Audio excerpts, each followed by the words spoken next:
Throughout recorded history, mankind has dreamt of building the perfect society, an empire that might somehow satisfy the needs of every man.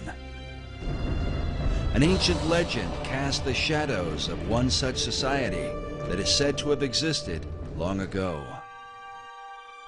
2,500 years ago, the Greek philosopher Plato set down a dialogue called the Critias. He recounted the story of an ancient Greek poet and statesman named Solon. Solon had journeyed to Egypt in search of wisdom to help the government of his beloved Greece. The Greeks had been beset with factions and troubles, so Solon took counsel from the priests of the city of Sais. An old priest told him, "O Solon, Solon, you Greeks are never anything but children. There is no old opinion handed down among you, nor any science that is white with age." The old priest then proceeded to tell him the story of the lost city of Atlantis. In the centuries that would follow, scholars and researchers have debated whether Plato's Atlantis was intended to be an account of real history or simply an allegorical myth.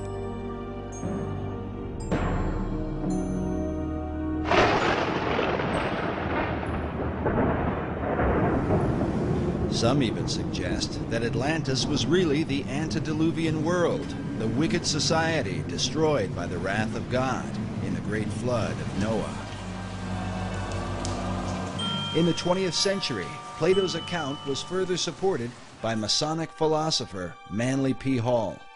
Hall claimed that Atlantis had once been a vast and mighty empire that extended to the whole world, a philosophic commonwealth of nations that one day was destined to be rebuilt. But who would rebuild it? And exactly who was Manly P. Hall? Manly P. Hall was probably the most highly esteemed occultist and Freemason of the 20th century.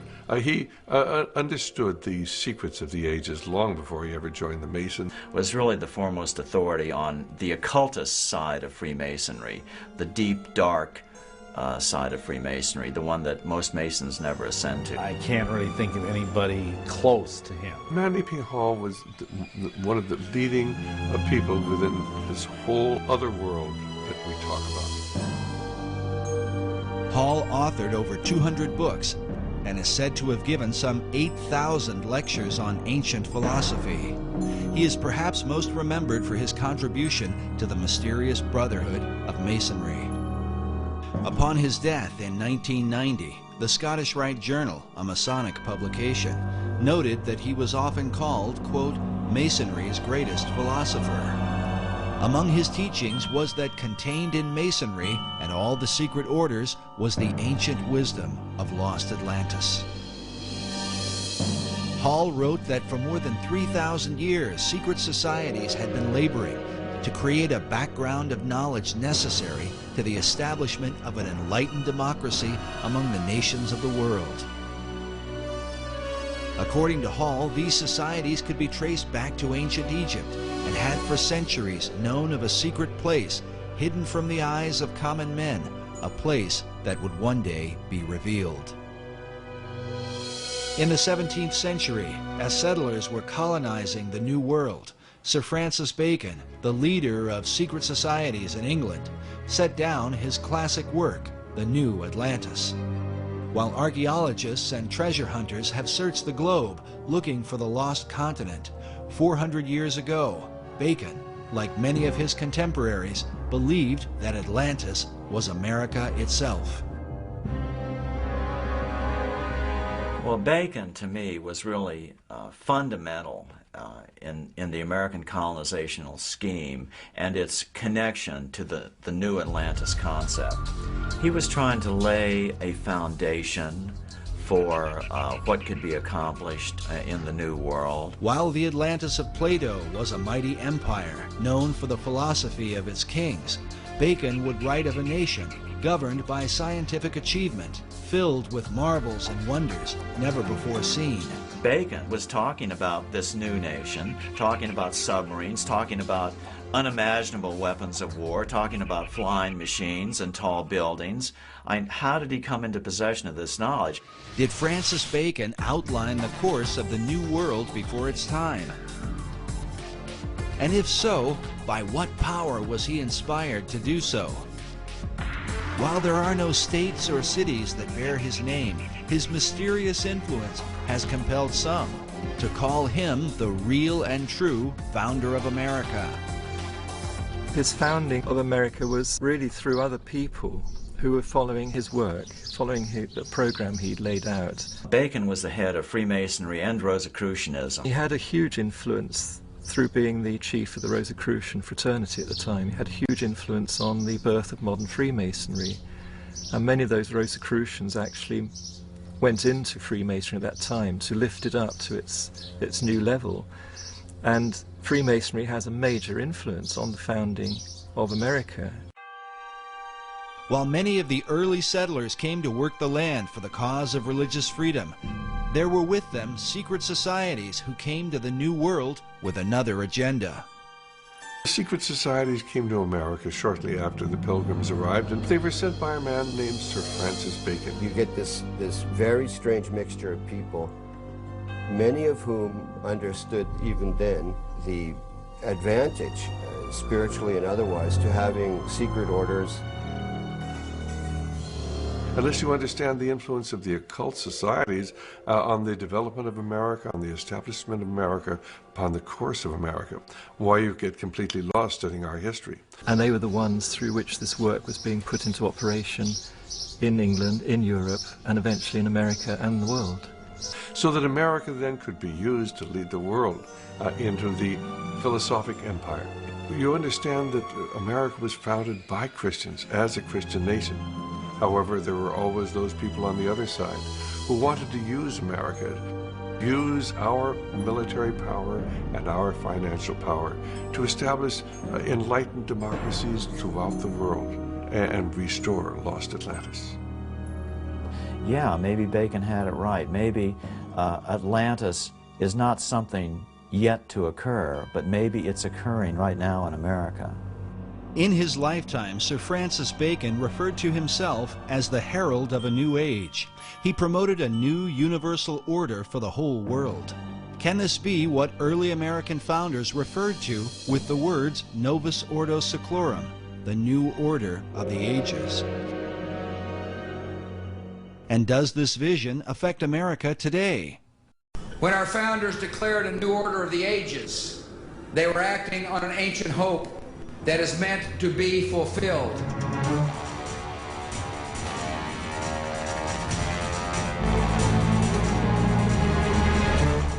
As America marches forward, spreading democracy throughout the globe, is she merely promoting freedom or fulfilling an ancient plan?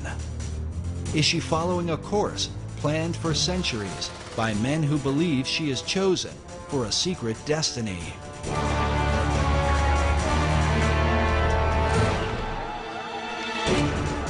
To understand the present and possibly the future, we look into the past as we unfold the secret mysteries of America's beginnings. Can America be the new Atlantis?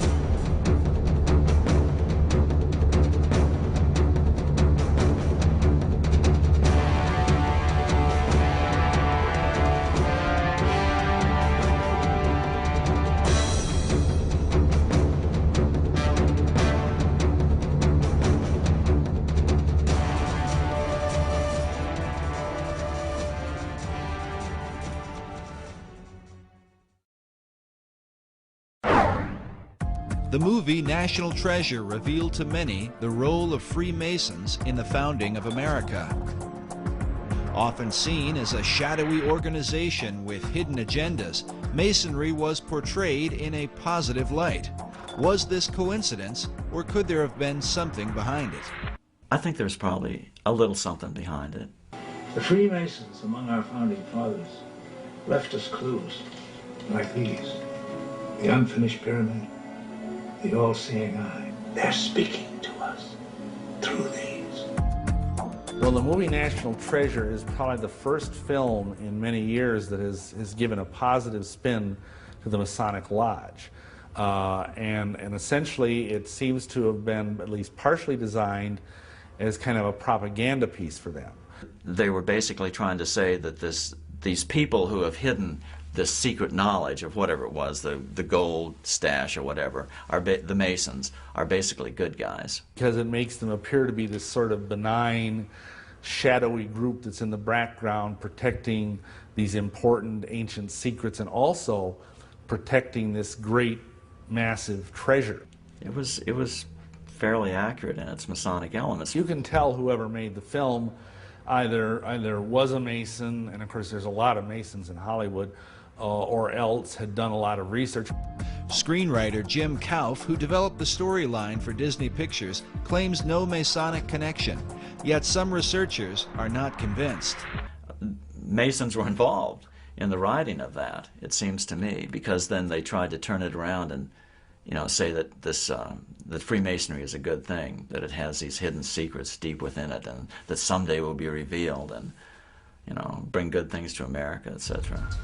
Yet did the filmmakers accurately portray the real secrets of Masonry? The thing I think that's unfortunate about the movie is, other than it kind of glamorizes the Masons, is that it makes it sound like the treasure of Masonry is monetary, that it's this enormous cachet of wealth and gold and jewels and urns and statues and whatever. And really that's not what the treasure of Masonry is. The treasure of Masonry is esoteric wisdom. It is, and it is what Masons believe, it is the secret of eternal life and immortality. And that's an entirely different thing. Conspiracy theorists have suggested that the film was intended to mislead, but the question remains, if Masons were involved in the making of the film, what would motivate them to tell a story about a society sworn to secrecy? I think Masons have been pretty desperate over the last couple decades. They've taken a lot of hits, due in at least part to my books, and their membership is declining fast. Men love secrets, and that's just a basic truism. And so if they advertise that through a popular movie, you know, maybe it would generate a little more interest. On one level, the film, I think it does some good in that it does educate people about the origins of our country and the fact that the origins of our country was very much steeped in Masonry. But on the other hand, I think it misleads about the benign nature of Masonry's involvement, and also it misleads by defining the nature of what Masonry has been guarding for the last 3,000 years. But what has Masonry been guarding for the last 3,000 years? The real history of the craft, as it is called, varies from one source to another, and is a continued thorn of controversy. Masons claim biblical origins dating back to Tubal-Cain, the first craftsman, as well as Nimrod, who built the Tower of Babel and founded the ancient city of Babylon. King Solomon plays an important role, as Masons are said to have been the builders of the Great Temple in Jerusalem. No less important is the influence of Gnosticism, sometimes called the mother of Masonry. According to Masonic historian Albert Mackey, Gnosticism is where Masonry gets the mysterious letter G, as seen here in the midst of the Masonic square and compass, a symbol that often adorns Masonic tombstones.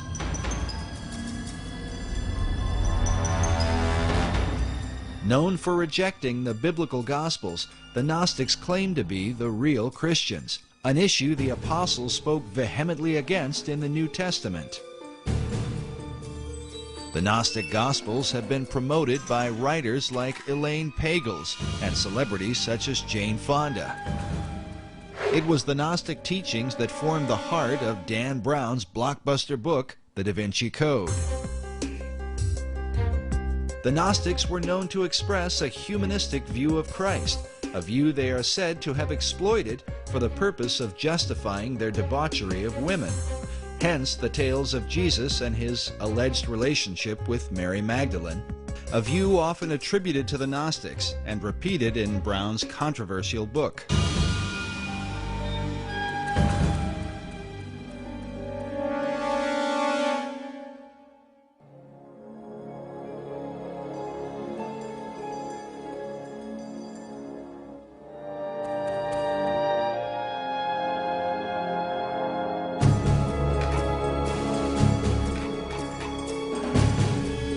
but Masonry's most popular debates, especially with films like National Treasure and books such as The Da Vinci Code, Born in Blood, and Holy Blood, Holy Grail, seem to involve the mysterious Knights Templar, whose connection to Freemasonry is often seen at the Rosslyn Chapel in Scotland's capital city of Edinburgh. A place that not only reveals much about the Templars and Masonry, but within may be secrets to the founding of the New World. But whatever the connection or controversy, most Masons trace their craft back to the mysteries of ancient Egypt. Egypt is like pretty much the proximate fountainhead of all esoteric mystery teaching. After the example of the Egyptian craftsmen, the Masons carved their own imagery in the great structures of Europe. Secret signs and symbols were embedded into their work, the meaning of which was to be hidden from outsiders. These were the craft masons who actually built the temples.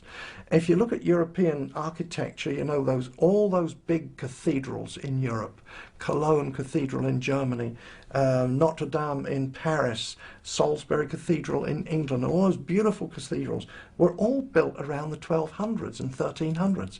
And it was these masons who knew their business, and they wanted to keep their skills secret. All the great cathedrals of Europe were built by stonemasons who had an understanding of esoteric lore, and they're basically riddles in stone. When Masons came to America, they practiced their trade in the same way they had in Europe, embedding secret codes within the design and foundation of the American colonies. Some believe this may account for the geographic location of the 5 great Revolutionary War cities. In particular, Boston, New York, Baltimore, Philadelphia, and Washington, D.C. have all been built in perfect alignment along the eastern seaboard.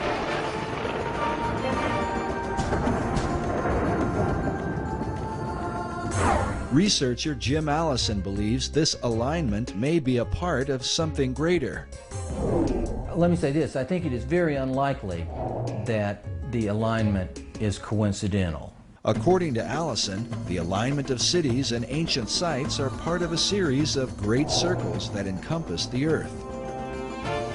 These circles are supposedly like lines of power upon which significant sites are built. The simplest example, the most obvious example of a great circle, though, is the equator, because it runs around the center of the Earth. It runs due east-west. Meridians of longitude, which run due north-south through the north and south poles, if you extend it all the way around, those are also great circles because they run through the center of the Earth. Allison claims that mystical sites like the pyramids, Easter Island, the Mayan and Aztec cities are all built upon these great circles.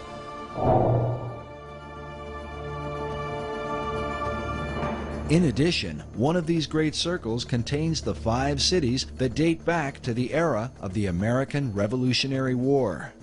Washington, D.C., Philadelphia, Baltimore, New York City, and Boston are in fact aligned. They're fairly close together. The distance from Washington, D.C. to Boston is 400 miles. And as a result of that, you can see the alignment just on a flat map, because the curvature of the Earth is not so much over that distance to distort it. But on a three-dimensional map, it's even clearer. But is this just a curious coincidence, or could there be some hidden meaning behind it? In the 1920s, an Englishman named Alfred Watkins noted a series of straight tracks or lines upon the Earth's surface that seemed to connect the ancient monuments and holy sites around the world. What he found was that in a number of cases, a number of these monuments were aligned in dead straight lines that extended from a few miles to, in some cases, many miles. He coined the term ley lines to describe and to explain these alignments.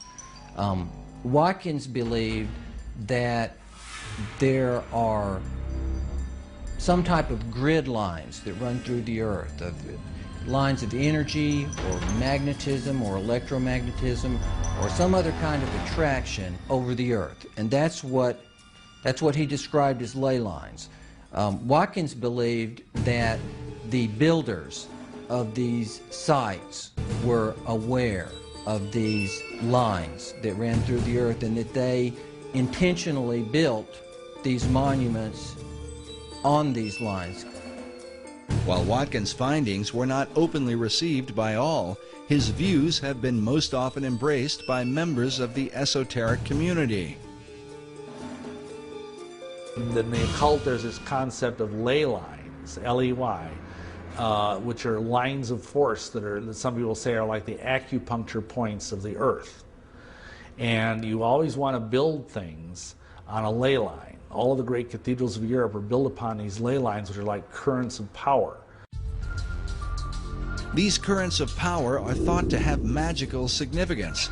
Some believe they act as portals for spirits to travel to and from the ancient monuments that fall within these alignments. But the question remains, were such power lines important to the builders of early American cities? Were they aligned with a secret purpose in mind? It's very important where the pyramid of Khufu is built, the Great Pyramid. And it's very important where Stonehenge is built. There are several great circles that ancient monuments are aligned with.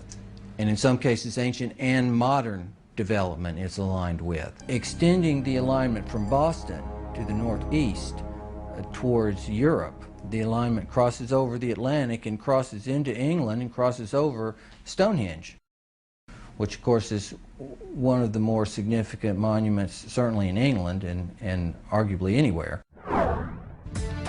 Can it be coincidental that the early colonists built these 5 cities in perfect alignment with each other and in perfect alignment with Stonehenge?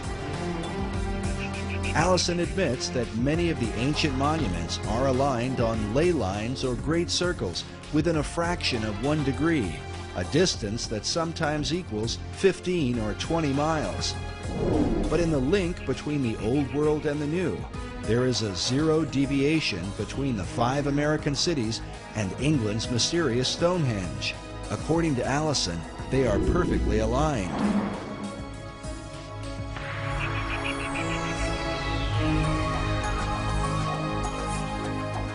Can such a perfect alignment be unintentional, or the result of some natural attraction of ley lines in the earth?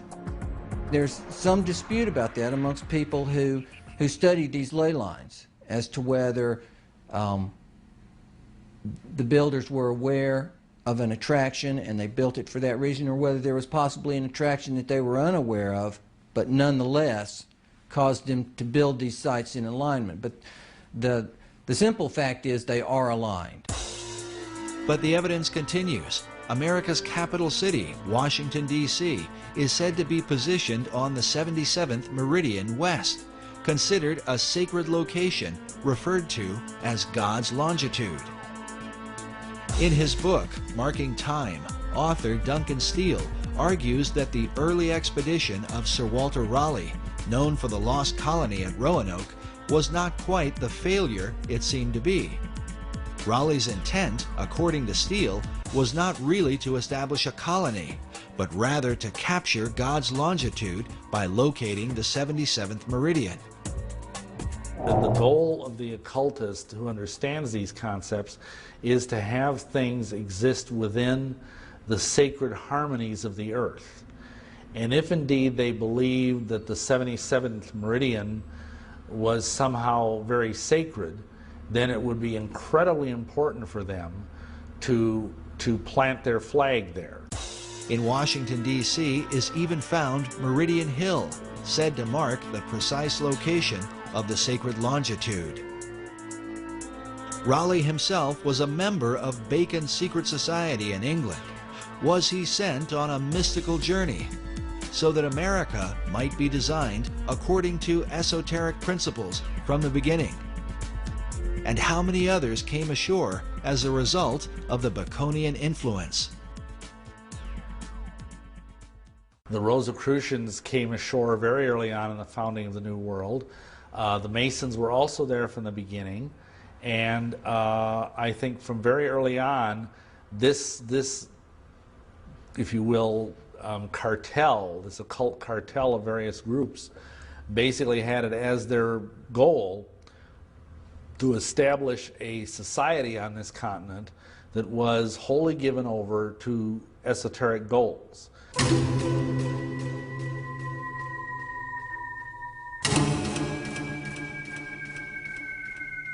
The Rosicrucian Order, with its modern headquarters in San Jose, California, has for centuries been linked to Freemasonry. Well, you have to understand that Freemasonry is simply the modern-day manifestation of the ancient mystery religions. The ideas of Masonry have been around literally for thousands of years. And of course, Rosicrucianism was simply a forerunner of modern-day Masonry. The order takes its name from its primary symbol, the rose and cross. Like Masonry, the Rosicrucians trace their religion to the mysteries of ancient Egypt. Their power base in San Jose centers around an Egyptian museum. There are chapters of the Rosicrucians studying every place across America. And one only has to go up on the internet, and they actually have websites where they recruit people into the Rosicrucian order. People have no idea that these people are even here. Perhaps the reason for their lack of exposure is that they are dwarfed by the chief of all secret societies, the ancient order of Freemasonry. Nevertheless, the Rosicrucians are said to be the first of the secret orders to have opened a door in the New World. The very first that we know of occult beachhead in America was Rosicrucian. I was out on a speaking tour recently, and I had the opportunity to visit the Ephrata Cloister, it's called, in Ephrata, Pennsylvania. And it's where the original Rosicrucian community built its headquarters, right on the east coast of the United States. And that was in the 1600s. And right about the same time that Christianity was establishing its beachhead in America, so was the Rosicrucian order. In the 16th century, Sir Francis Bacon had become the chief of the Rosicrucians in England. Researchers believe that Bacon sent members of this society to America to launch his esoteric empire, the New Atlantis. This 1910 Newfoundland stamp commemorates Bacon's early influence. It reads, "Lord Bacon, the guiding spirit in the colonization scheme." I know that Rosicrucianism today holds Bacon in highest esteem as an active transmitter of the secrets. If you go to the AMORC, the Ancient Mystical Order of the Rose and the Cross, the Rosicrucian Order Center in San Jose, Bacon is everywhere. He's a demigod in Rosicrucianism. But Bacon's influence was not confined to Rosicrucianism. He is considered by some to have been the first to formalize the mystery teachings into a system now recognized as modern Masonry. So Freemasonry up to that point had been very, very much involved with just the craft of building buildings. It had been a guild in this country, and each country had their own type of Masonry or Freemasonry. There was no sense of it being a worldwide fraternity where religious belief or race did not matter. Before that, it had been very racial and very religious, but Bacon turned it into a truly international society. This international society would also come to the New World. And while Bacon's Rosicrucians would maintain a position of careful anonymity, the Order of Masonry would stretch its hands in America to the very heights of power. Nowhere is the Masonic presence more clearly seen than in the design of America's capital city, Washington, D.C.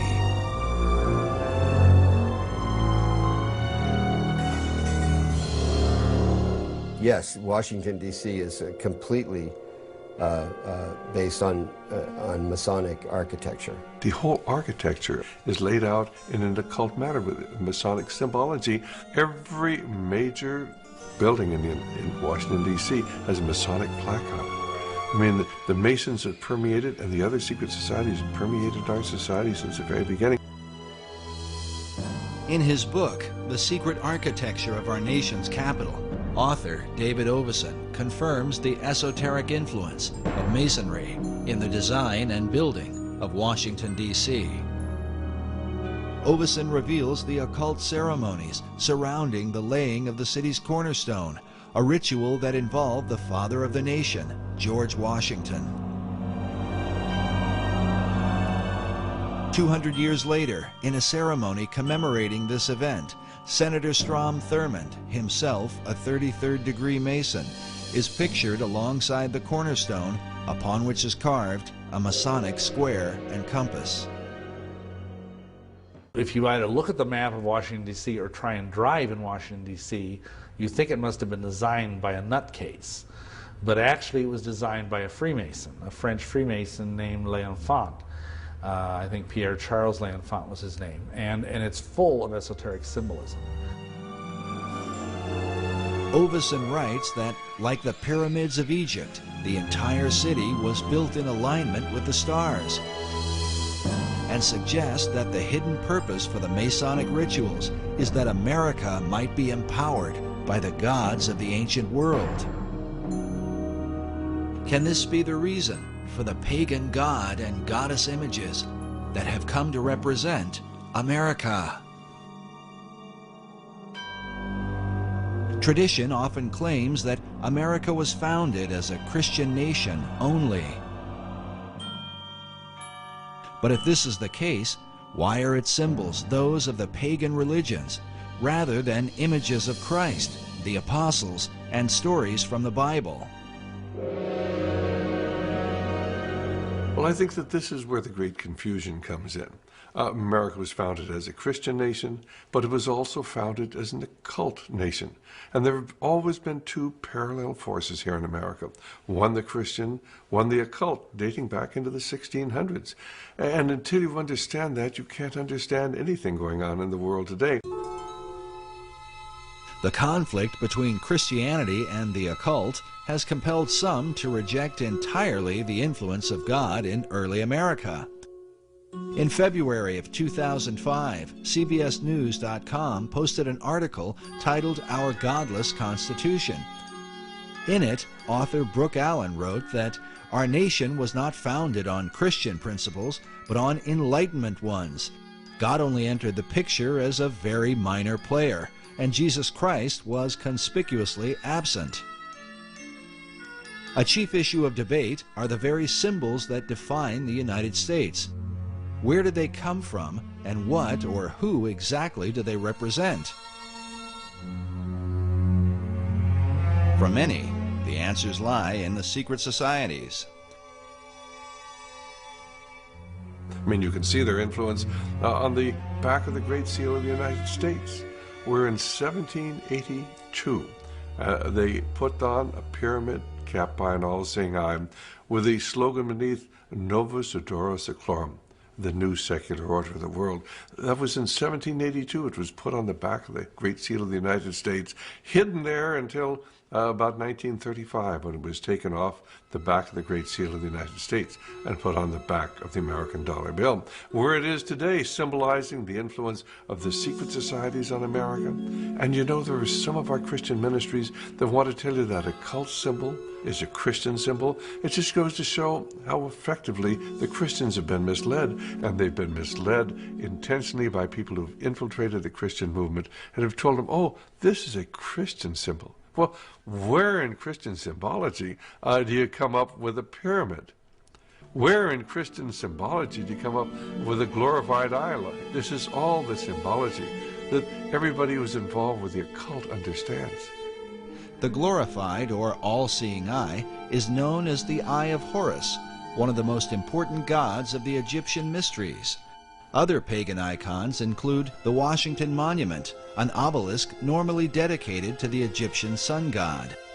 Meanwhile, the idea for the Statue of Liberty was taken from the Colossus of Rhodes, one of the 7 wonders of the ancient world, and combined with the imagery of the goddess of ancient Babylon, Queen Semiramis. But what do these esoteric elements tell us about the founding fathers of America? Who were they, and what was the light by which they saw the world and themselves in it? The majority of the people who were in the founding fathers were either deists, or else they were free thinkers, or they were Rosicrucians, or they were Masons, or they were all of the above. But the issue is not black and white. Researchers are careful to point out the God-fearing nature of early Americans. If we take the founding of America as the time when the Puritans came over, if that's the time that was taken, and the landing of the Pilgrims, you remember, and that date there, if that was taken as the founding of America, there was no question. These are solid Christians, out, and they were looking for freedom. They did not want to be persecuted by either the church in England, which was the Anglican Church, so the Puritans would have been persecuted as dissenters. Nevertheless, so if we take that date, that era, when the Puritans came over, they were coming over seeking freedom, religious freedom. And so they wanted to settle the land and build their little churches and worship the Lord as he told us to do, and in the manner in which he told us to do in the scriptures. That's what they wanted to do. So without question, it was settled in the beginning as a Christian nation, an opportunity to come over freely. Unfortunately, you got other people who wanted to do the same thing, but they weren't necessarily Christians.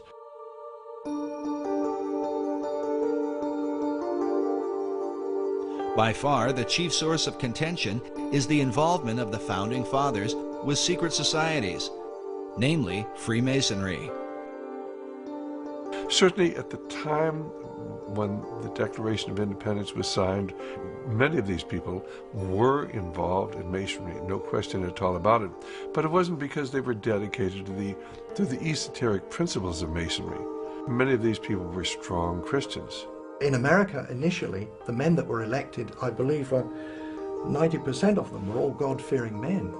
People, on the esoteric side want to say, oh, this was a Masonic country. And there's an element of truth in that, because certainly there were many Masons, once America was established, who were working in key positions. I believe the truth is somewhere in between, as it usually is, the two extremes. It's a timeless struggle. Both sides of this power struggle are in full play. The sides of the secret societies, trying to push forth the new Atlantis. And so it doesn't surprise me that most of these men in the Continental Congress or the signings of the Declaration of Independence were Masons or whatever. That doesn't surprise me. It doesn't even bother me, because I know that underneath them is a vast horde of people that were biblical Christians. Masonry's history with America is filled with both mystery and controversy. Because of its secrecy, and because its members are bound by terrible blood oaths, Masons are reluctant to come forward with testimony. It's a secret society. It has always been a secret society. And to reveal anything about these secret societies ensures your death. And people who've tried to expose Masonry, even to this very day, risk their lives in doing it. Yet from the shadows, some light appears. When you actually go into Masonry in the first 3 degrees, why, if you promise that if you are ever reveal any of the secrets of Masonry in the 1st degree, why you'll have your tongue cut out, and you'll have you'll be buried in the sands of the sea up to the level of your neck at the level of low tide. And at the 2nd degree, I believe they cut out your heart, and the 3rd degree, they're going to cut out your entrails and burn them.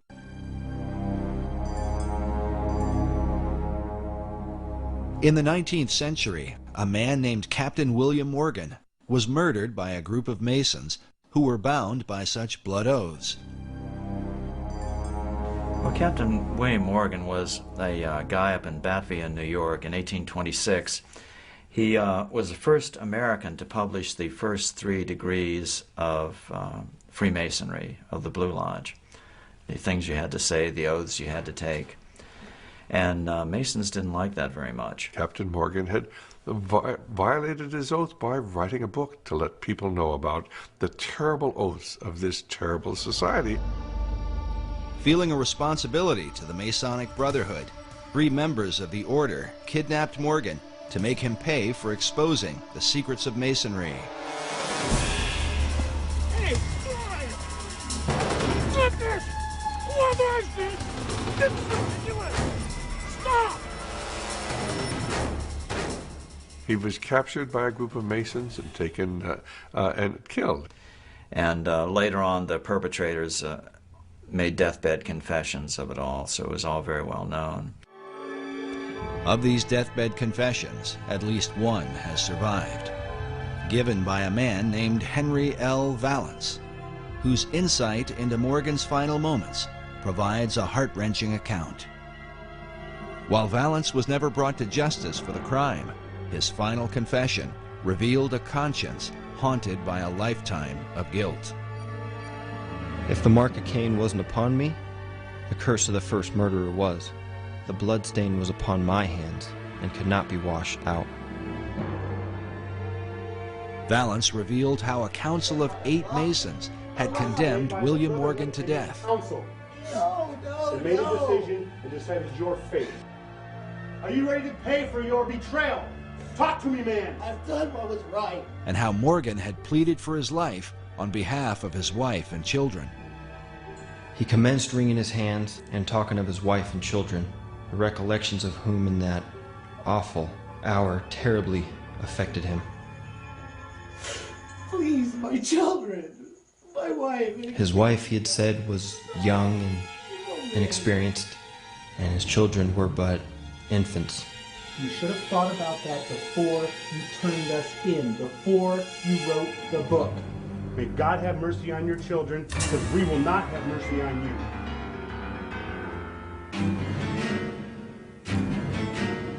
Despite Morgan's plea for mercy, Valance and his fellow Masons were determined to carry out their grim task.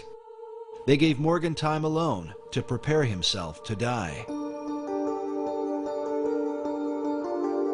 How Morgan passed that time, said Valance, he could not tell, for everything was quiet as a tomb within.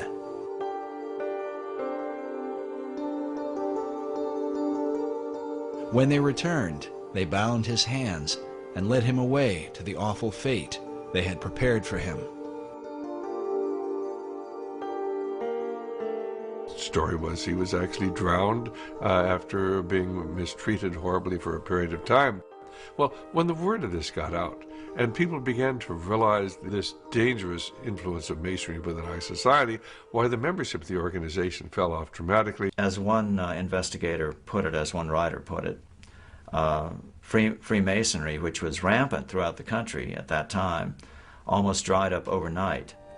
The public outrage over Morgan's death was profound, but when those who had murdered him were sought out, the people of the United States discovered that justice was not so easy to obtain. The reason was given by the Reverend Charles Finney in his book, The Character, Claims, and Practical Workings of Freemasonry, first published in 1869. Finney was a former Mason who lived through the Morgan affair. He claimed that justice in the case was impossible because nearly all of the civil offices in the country were in the hands of Freemasons. According to Finney, even the newspapers of the day were completely under their control. Finney writes that it was found that they could do nothing with the courts, with the sheriffs, with the eyewitnesses, or with the jurors, and all their efforts were for a time entirely impotent. So this turned into a big brouhaha. It was a big Masonic scandal because it was all known. The Morgan incident became an issue of national importance, not simply because a man was murdered, but more importantly, Americans began to realize that their supposedly democratic country was being secretly controlled by the Masonic Brotherhood. And this led even to separate political parties, being anti-Masonic political parties being formed, and they were even called the Anti-Masonic Party. They ran candidates for president and they were significant parties. They weren't just minority parties, so it was a really big deal. The Anti-Masonic Party was the first third party in American politics and eventually became the Whig Party, which is more widely recognized. The party itself was led by former President John Quincy Adams, who wrote a collection of letters and essays against Freemasonry. How can you have a free society when you have people who belong to these secret societies and have sworn these terrible blood oaths? You can't have a free society. And that's what John Quincy Adams was writing about. Adams wrote, "I do conscientiously and sincerely believe that the order of Freemasonry, if not the greatest, is one of the greatest moral and political evils." As a result of the Morgan incident, a series of official investigations took place. In 1829, a New York State Senate committee published its findings on Masonry, stating that its members were found in almost every place where power is of any importance. 5 years later, in 1834, a joint committee in Massachusetts reported that Masonry was, quote, "a distinct independent government within our own government and beyond the control of the laws of the land by means of its secrecy." Well, the influence of Masonry has always been here since those days. And, of course, within 15 or 20 years, why the membership of Masonry had reconstituted itself. It said they got down to only about 5,000 members there when Masonry was really exposed. But people soon forgot about the terrible things that had happened. And the fact that if you were a Mason, they really would kill you. Most people look upon Masonry as simply a fraternity, and these oaths have no meaning. But tragically, they do. A monument was erected in Batavia, New York, and remains to this day, in remembrance of what happened to William Morgan. The inscription on its base reads, "To the memory of William Morgan, a native of Virginia, a captain in the War of 1812, a respectable citizen of Batavia, and a martyr to the freedom of writing, printing, and speaking the truth. He was abducted from near this spot in the year 1826 by Freemasons and murdered for revealing the secrets of their order." The monument goes on to tell the reader where they can find the historical records that document the Morgan account.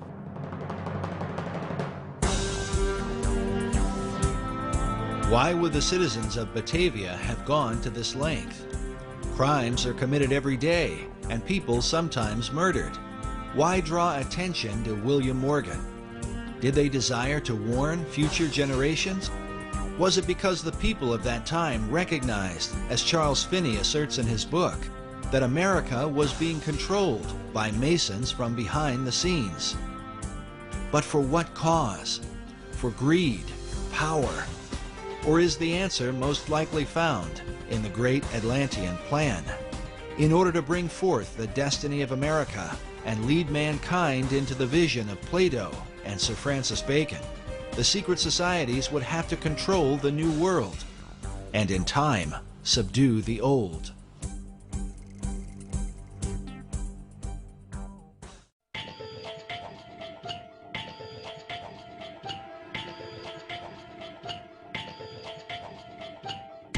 But how to bring about this utopian empire? In his writings, Sir Francis Bacon called for a universal reformation of the whole wide world. To bring about this reform, some believe the secret societies launched a world revolution. People do not understand that our revolution was the first in a series of revolutions that began in 1776 and extended right up until the Cuban Revolution in 1959 when Fidel Castro came to power. And this is a series of revolutions to transform the world. While most Americans did not fight the War of Independence for the cause of global revolution, it is undeniable that secret societies played an important role and that many of America's founders were Freemasons. Many of them were Masons, but they were into Masonry because, of course, this was the only way that they could protect themselves. This was the only way they could keep from being found out. So they were plotting a revolution. They had to have a means of maintaining their secrecy. I think Masonry was, in fact, used as a built-in network, a secret network in which to foment the American Revolution. They didn't have to put a network together. It was already there. All they had to do was sort of ride on the back of Freemasonry to make the American Revolution work. And work it did with the help of Masonic ingenuity, beginning with the kickoff event, the Boston Tea Party.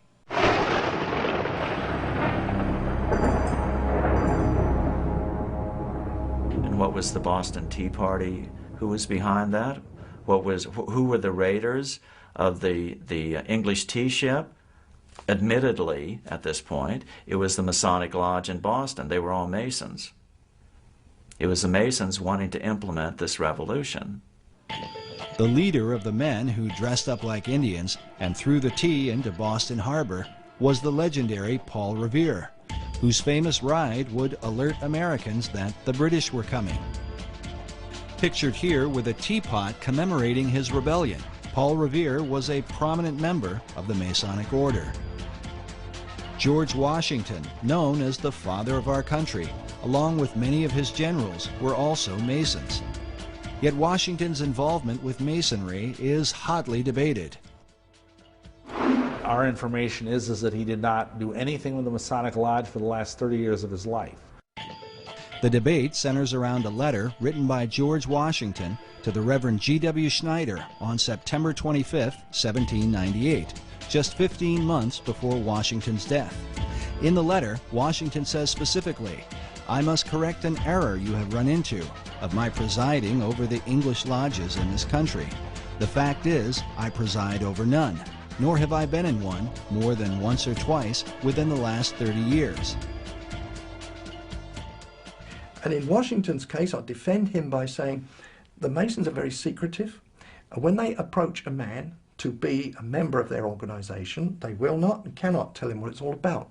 But what they can do is to say, well, you see, there were all these famous people. They were Freemasons, and they can name off the kings, and today, of course, they can name off Washington. And so the candidate would then argue to himself, well, who am I? I'm just a little guy, you know, or I might be a senator, but nevertheless, who am I compared with these? If it was good enough for them, surely it's good enough for me. If it's secret, it's going to be a good thing. So they get in, and they're not told the whole story. They're not told in the first, second, or even third degree. They're not told the whole story, but little by little, as they acquire more knowledge, and as they are deemed to be faithful to the cause, they are told more. And that's just how they get the people in. It is only fair to mention that many Masons continue to insist that Washington was very active in the craft. Yet there is no debate about the Masonic membership of Benjamin Franklin, who is deeply involved not only with Masonry, but a whole variety of secret societies in America, in England, and in France. Societies that had everything to do with his success during the American Revolutionary War. Benjamin Franklin is a very paradoxical, complex fellow, as might be expected for someone who was such a great genius. But at times he seems like he's a Christian. At times he seems like he's a scoundrel. At times it seems like he's a Luciferian, and at times it seems like he's a Rosicrucian. He was a strange character, Benjamin Franklin, a sort of a shuttle diplomat between Philadelphia and Paris and London, England. He was, of course, an ambassador in Europe, and when he was over in Europe, he became a member of a group called the Hellfire Club, which was a kind of pseudo-satanic organization in 1700s. It was founded by an English nobleman named Francis Dashwood, and it basically existed as a place where men could gather and have orgies and worship the devil and basically get loaded and do whatever they wanted,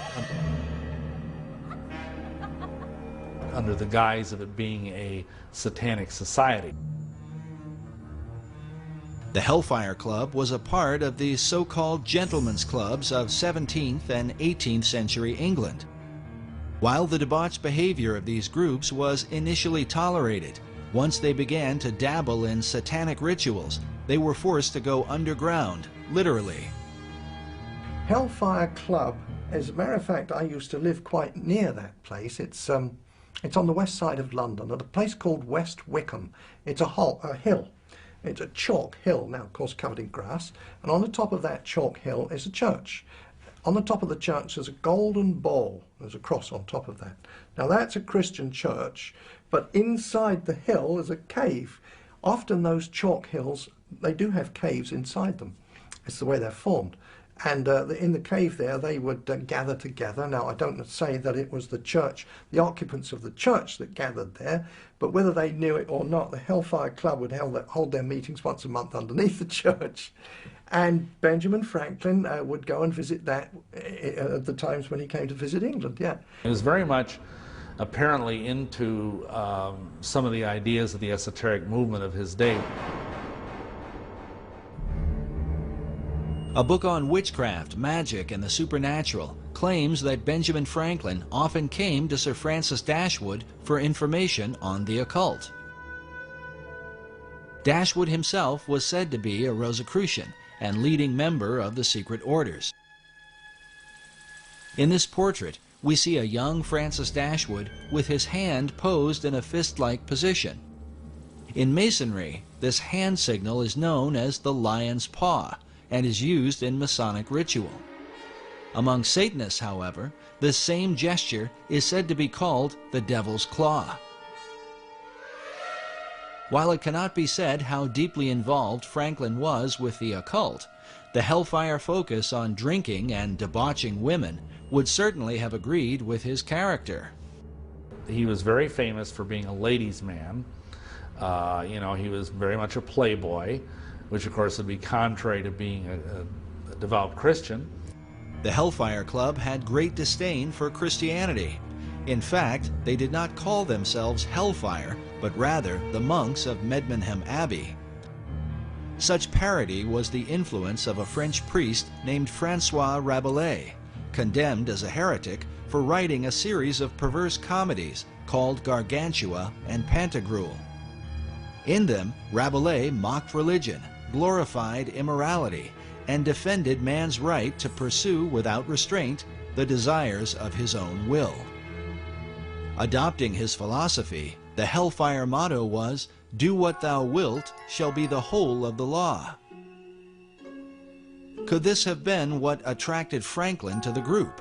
An opportunity to escape the puritanical tendencies of America, while in England to pursue lusty desires that would have been openly condemned by his fellow countrymen, at least at that time. But more than a century later, the Hellfire motto would be adopted by British occultist Aleister Crowley, who was often called the wickedest man in the world.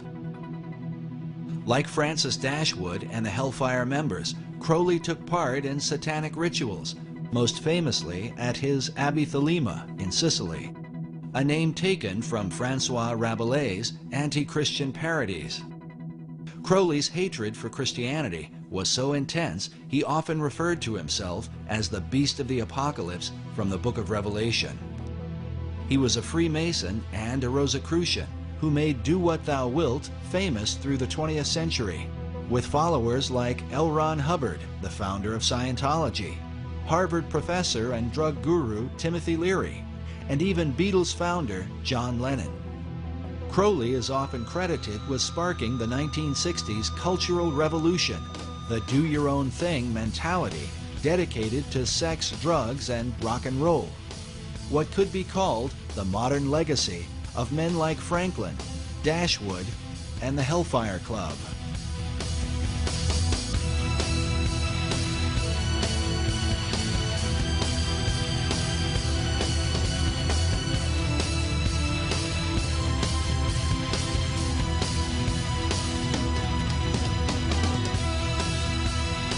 But wait a minute.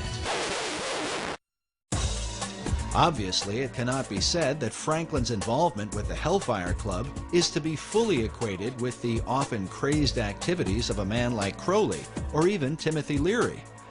Still, one must wonder what Franklin was doing with a group of immoral aristocrats who dabbled in devil worship, even if they were just kidding around, as some have suggested. Is it likely that this legendary founder of America, the man who discovered electricity, invented the bifocals, and co-authored the Declaration of Independence, simply spent his time in England getting drunk and seducing women? Franklin was known to be a crafty fellow. Could his dealings with Dashwood and the Hellfire Club have somehow been a part of a greater agenda? After all, Sir Francis Dashwood was no ordinary drunken rake. He also happened to be a member of the British Parliament and was a close friend and advisor to King George III, the man the American colonists would rebel against. The Hellfire Club itself were made up of English nobility, some of whom held high offices in the King's government. Was it mere coincidence that these men, close friends of Franklin, just happened to be in power when the British were defeated? In his book, The Occult Conspiracy, author Michael Howard chronicles how Benjamin Franklin came to England in 1758 to discuss the future of the American colonies with Sir Francis Dashwood. Meanwhile, British historian Richard Deacon, in his History of the British Secret Service, claims that Dashwood's Hellfire Club functioned as a center of English espionage. Because of Franklin's many clandestine activities, some involving a British double agent named Edward Bancroft, Deacon and fellow historian Professor Cecil B. Curry speculate that Ben Franklin may have been a covert spy for the British government, known either as Number 72 or with the code name Moses. But was Franklin working for the British? Or were secret powers within the King's own government working with Franklin for the ancient plan of all secret societies, the New Atlantis? Why would British intelligence refer to Benjamin Franklin as Moses? Normally, enemies are given names like Carlos the Jackal or the Butcher of Baghdad. But Moses? Was the name itself a kind of cipher or secret code? Had they already determined that as Moses led the children of Israel from the bondage of Egypt, so Franklin would lead the American colonies to freedom from King George? Could this be why Benjamin Franklin's initial design for the Great Seal of the United States was that of Moses, standing on the shoreline of the Red Sea as the waters destroyed Pharaoh and his army, with the motto, "Rebellion to tyrants is obedience to God"? Coincidence? Maybe. Yet in his book, America's Secret Destiny, author Robert Hieronymus, whose doctrinal thesis on the reverse of the Great Seal has been used by the White House, the State Department, and the Department of the Interior, makes the comment that Franklin's design for the seal represented, quote, how he viewed America's birth and destiny.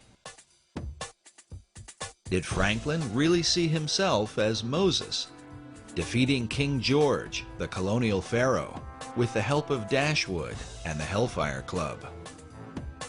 An alarming theory. But for British intelligence to undermine King George on behalf of a secret agenda should not be terribly surprising, at least not to the modern American. Consider the conflict between President John F. Kennedy and the CIA during the Bay of Pigs invasion. The CIA reportedly lied to the president on behalf of their secret agenda involving an assassination attempt on Fidel Castro, something that would later lead to the Cuban Missile Crisis. JFK was so surprised at their power, believing it to be a threat to the American people, he vowed to shatter the CIA into 1,000 pieces. Or what about the Iran-Contra affair, where President Ronald Reagan stated emphatically that the U.S. was not providing arms to Iran in exchange for hostages being held by pro-Iranian terror groups? In spite of the wildly speculative and false stories about arms for hostages and alleged ransom payments, we did not, repeat, did not trade weapons or anything else for hostages. But Reagan soon returned with an apology once he learned that, yes, the U.S. was illegally selling arms to Iran, an enemy country. The profits from the sales were then being used to finance a secret CIA operation involving the Contras in Nicaragua. As with JFK, Reagan claimed that he had been manipulated and lied to by secret powers within the intelligence community. Is going on that had been kept from me in various covert Mr. operations. President, did they deceive you? You didn't answer whether Poindexter and North deceived you. Presidents Reagan and Kennedy were humiliated at being the most powerful men in the world who were unaware of what the hidden powers in their own government were up to. Well, at least in the case of Kennedy. It was later revealed that President Reagan knew more about the covert actions of the intelligence community than he had let on. After all, his vice president, George Bush Sr., was the former head of the CIA and a member of an elite secret society known as the Skull and Bones. Some find it interesting that while in office, President Reagan was made an honorary 33rd degree Mason. Since then, America's presidents have all been members of secret orders, including Skull and Bonesman George W. Bush, whose war on terror is said by some to have sparked the beginnings of World War III. Bush claimed it was the CIA who provided the information about weapons of mass destruction that ultimately led to the war in Iraq. As of the making of this documentary, that information has turned out to be false. An intelligence error? Maybe. Or perhaps the same powers that were working in the days of Benjamin Franklin have never really ceased to function. Is it just a coincidence that the war on terror has provided the opportunity to spread democracy to all the world? And this is what people don't understand, as our president talks about how we want to bring democracy to all these countries of the world. Well, why doesn't he want to bring a republic to these countries? We were a republic. We were never a democracy. It is only the people from the mystery religions and the secret societies who are pushing this idea of world democracy, or this combination of enlightened nations, enlightened democracies to rule the world.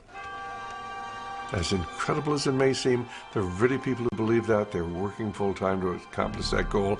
And until you understand that they are the primary force behind the wars of this last century and World War III, which we are entering into today, unless they understand that the whole idea is to create this reestablishment of what they believe is lost Atlantis, this wonderful utopian society that they believe existed eons ago. Anybody who studied the history of America knows we were not established as a democracy. Our founding fathers didn't believe in democracy. They wanted a republic, a government of law, not the democracy, which is what the secret societies have been working for well over 3,000 years. Could this be the secret behind what's happening in the world today? And was this the underlying motive in the war for American independence? To wrestle the new world from the power of the old, that it might in time be used to bring forth the great Atlantean plan, envisioned by Sir Francis Bacon. Benjamin Franklin certainly knew the works of Francis Bacon and all the ethics and things that he was trying to establish. Bacon was a man that Benjamin Franklin had much in common with. Both men were the leading scientists of their time. Both men were involved in printing, and both men published works that helped to transform the people of their generation. Both men developed their own system of ciphers and secret codes, which they used for intelligence purposes during wartime. And both men were deeply involved in the Masonic and Rosicrucian movements of their day. Franklin was a member of Masonic and secret orders in America, in England, and in France, the 3 countries involved in the American Revolution. But some researchers argue that his influence in France truly demonstrates his loyalty to a plan that looked beyond America, to a global revolution. He was the master of the Lodge of the Nine Sisters, Neuchoir, the Lodge of the Nine Sisters right in Paris, and that's where the revolution started, incidentally. So he was lodge master there every time he visited the place. He, as so many young people, very intelligent people, really believed that man could create a better society without being totally reliant upon God. And of course, we know that eventually he went to France, and when he was in France as the American ambassador to France, he was instrumental in pushing these ideas that led to the French Revolution. Franklin went to France to convince King Louis XVI to finance the American Revolution. But in the process, Franklin was preaching radical ideas that would later on inspire the French to overthrow Louis, the very monarch who had helped to pay for the founding of America. Americans desperately needed money to fight the War of Independence because, according to Franklin, England had ruined their economy to keep America from becoming too prosperous. When he was ambassador to England, the Bank of England said, how come America, the representatives of the Bank of England said, how come America is getting so rich? And Franklin, in his autobiography, recounts the story. He said, well, that's easy. In America, we create our own money and we owe no interest to pay to no one. So the Bank of England said, oh, that's very interesting. So they immediately had passed through Parliament the Currency Act of 1764. And what did the Currency Act do? It outlawed the creation of America's own money and put America on the gold standard, made Americans pay their taxes in gold or silver coin, which of course was very scarce in the American colonies in those days. So what was the result? It immediately plunged America into a deep depression. Franklin says that this depression, and everyone in America was well aware of what the depression, who caused the depression, why it was caused, just because England outlawed America just simply printing its own money, and that it was this Currency Act of 1764 that was really the root cause of the American Revolution, because it caused so much unemployment and a terrible economic upheaval. And Franklin's quote is, we could have endured a little tax on tea and other matters, but it was England's taking away our ability to create our own currency that was really the root cause of the revolution. And so King Louis supported the American cause through financial aid and the use of troops. But some years later, many of the French soldiers who fought for America would return to France to fight the French Revolution.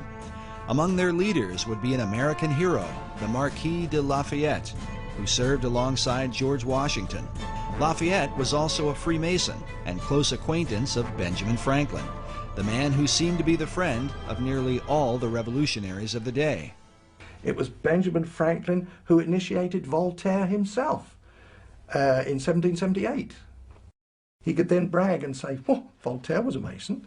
Oh, people would say, if it's good enough for him, it must be good enough for me. I don't know what it's all about, but it sounds like a good thing. While the writings of Voltaire inspired the French revolutionaries, Americans were compelled by another of Franklin's close friends, Thomas Paine. Thomas Paine was a member of the Lunar Society. Benjamin Franklin would go and meet with them, yeah. Anyway, he recognized in Thomas Paine that the fellow was, he was pretty good at writing. And so he brought him back with him to Philadelphia.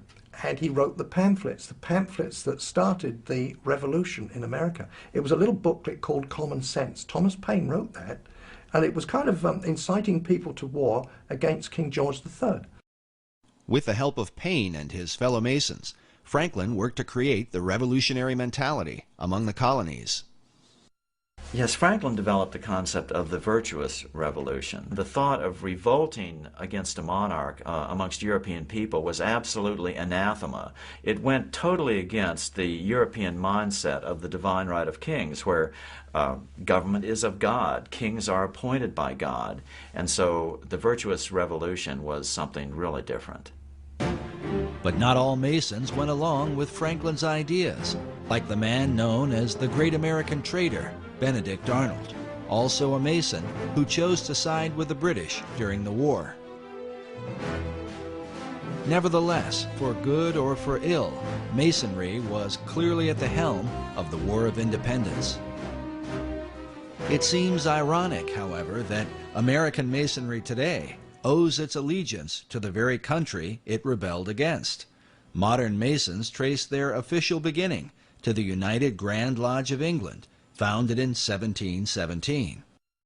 The official start of modern Masonry is in 1717 in the Apple Tree Tavern in London, where the first Grand Lodge of England was convened. And that's called the Mother Lodge, because essentially all English-speaking lodges precipitate out of that. And for example, all American lodges, all the different Grand Lodges of the different states, all ultimately owe their allegiance and their warrant to the Grand Lodge of England. Yet prior to the formation of the Grand Lodge, the seeds of modern Masonry had already been sown through the work of Francis Bacon.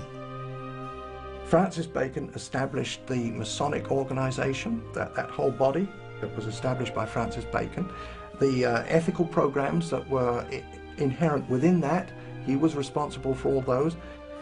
His philosophy, his ethics, his literature that he was responsible for would certainly be known to Benjamin Franklin.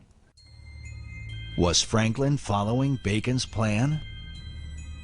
Was it mere coincidence that he was a chief catalyst in the launching of the American Revolution? Or that his influence would also bring about the revolution in France?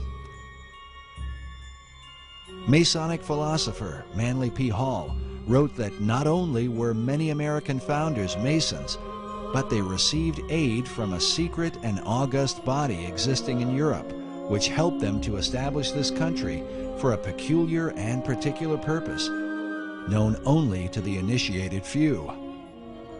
Hall further suggests that Benjamin Franklin was among those few.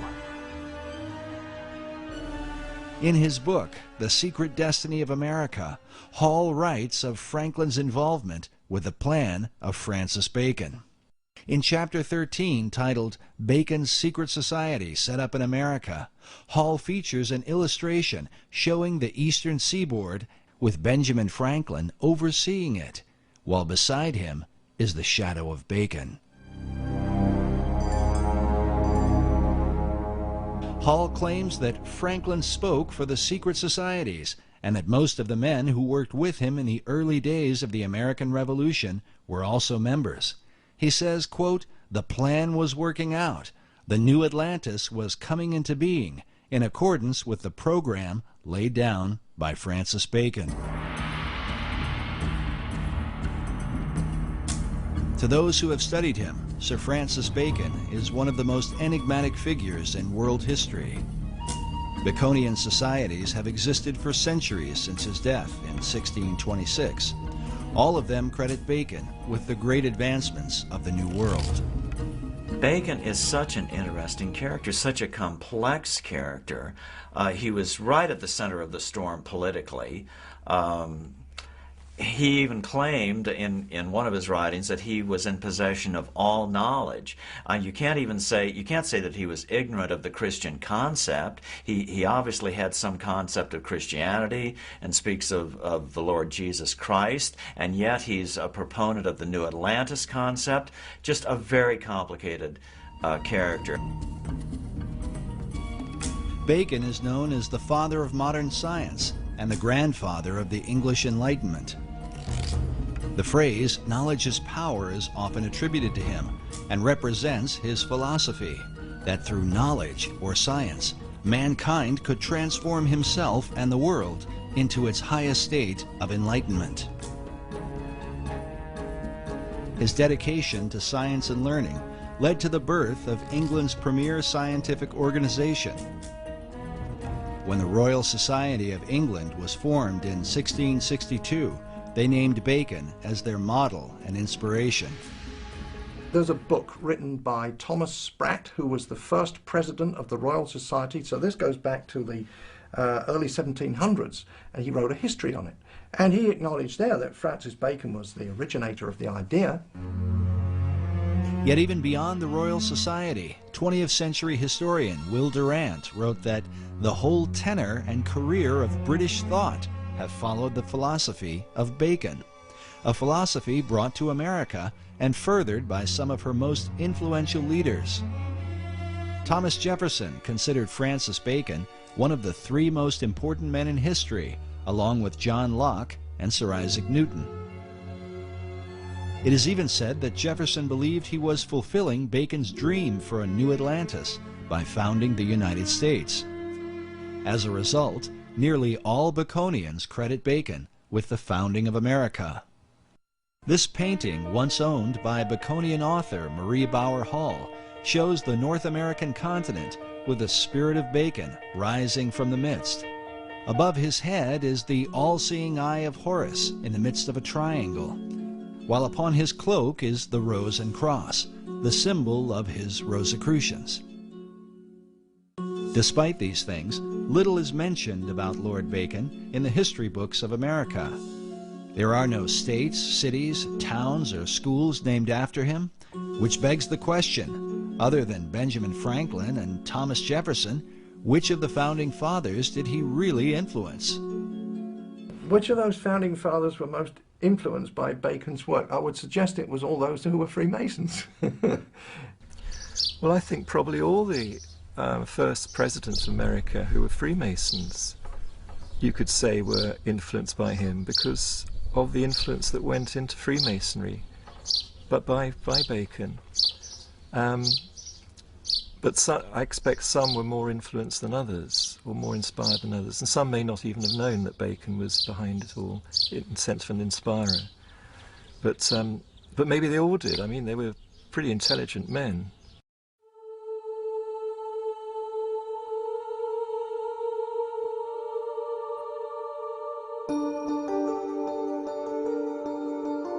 Bacon is considered by some to be the first Grand Master of modern Freemasonry. While the craft would not be officially established until after his death, it was Bacon who mapped out the plan for the ultimate aim of Masonry and all secret societies, the establishment of a new Atlantis. Peter Dawkins is the founder and president of the Francis Bacon Research Trust in England. He has dedicated more than 33 years to the study of Bacon, having written some 14 books about him, with titles such as Building Paradise and Francis Bacon, Herald of the New Age. My research into the life and work of Francis Bacon, all those connected with him, which also takes me back into the wisdom traditions, which I'm very interested in, and into also things like the founding of America, the spread of modern science, and many other fascinating subjects. It's like a gateway into a huge wealth of information and knowledge for today. Dawkins' work is supported by the Pro-Grand Master of English Masonry, the Marquis de Northampton. The Grand Master in England is Prince Edward, the Duke of Kent. Because he is a member of the royal family, Masonry allows Prince Edward to appoint someone to act in his place. As such, the Pro-Grand Master, Lord Northampton, is the acting head of all British Freemasonry. While he declined to be interviewed for this documentary, in his correspondence with our producer, he made it clear that he supports Dawkins' research and considers him an expert on Sir Francis Bacon. This is significant because the Northampton legacy dates back to the time of Bacon and Queen Elizabeth I. Today, Lord Northampton holds authority over Canonbury Tower, where Francis Bacon lived in his lifetime and where he is said to have met with his secret societies. It's a fascinating building, and quite a lot of it's still left. It was once a big mansion house, and there's one wing of it left, and also a tower, which was at the end of another wing, which has disappeared. And this tower is known as Canonbury Tower. And the whole mansion itself was was enlarged and decorated by a man called Sir John Spencer in Queen Elizabeth's time, and he'd had a year as Lord Mayor. He was quite an important guy in the City of London, and very, very wealthy merchant. And he had a home in London itself, and he also had Canonbury Mansion as his country home, because then it was in the country. You know, now it's just surrounded by London, you know, part of London, but then it was in the country, up on a hill, and a wonderful place to go to get the country air, and good for your health. And Sir John Spencer was clearly involved with Freemasonry and the early Rosicrucian group, and he embellished all the rooms of the house with special carvings on the oak panelling, which have Masonic and Rosicrucian themes.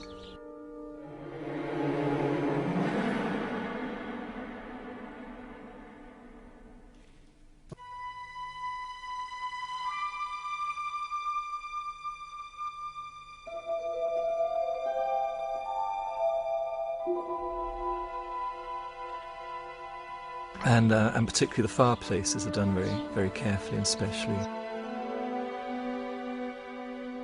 But the Compton and Spencer rooms still have the original carved panelling in, and the carved fireplaces, full of Masonic and Rosicrucian themes. That was done by Sir John Spencer, and the carvings are dated around about 1598 to 1601, that period. Well, eventually the house was taken over by Francis Bacon when he was made Lord Keeper of the Great Seal and then Lord Chancellor, and he rented the house for the rest of his life. And it's during this time that what's called the Invisible College was founded, and many other things were done, and he's known to have carried out scientific experiments there. And it's quite clear too that the house was the perfect meeting place for his Rosicrucian group. You know, it was a headquarters outside London. It was private in those days. It could be well protected out of prying eyes. This labor of pursuing knowledge in secret represents Bacon's belief and method of working. In his New Atlantis, he wrote of a society that observed all things, but was known by no one. The symbolism of Bacon's home at Canonbury Tower, with all its mystery, supports the mystical view of the man, held by Dawkins himself. Well, using sort of Eastern terms, I'd say he was a master, but what in India they call a real master. But he was here in Europe, in the UK, or in England at that time. And he was just an extraordinary being. I actually think that he was the one that Paracelsus made the prophecy about, called Elias the Artist, referring to Elijah. And in tradition, Elijah is said to come again and again to prepare people for the coming of the Messiah, or coming of the Christ, which has many different interpretations. And Bacon himself called himself the herald of the New Age, which is the title of Elijah. The question posed by critics of Baconian theology is, what Christ did Bacon come to herald? Was it the Christ of the Bible, or the Christ of Masonry and the ancient mystery religion? In the ancient mysteries, a trinity is also recognized, and is represented by a symbol that is little talked about, but one that some believe stands at the heart of all the Masonic tradition. It is known as the 47th proposition of Euclid, or the Pythagorean theorem. Manly P. Hall illustrates and explains the occult symbolism of this theorem in his book, The Secret Teachings of All Ages. According to Hall, the right triangle represents this trinity. The perpendicular side symbolizes the masculine, or divine father, while the base represents the feminine, or divine mother.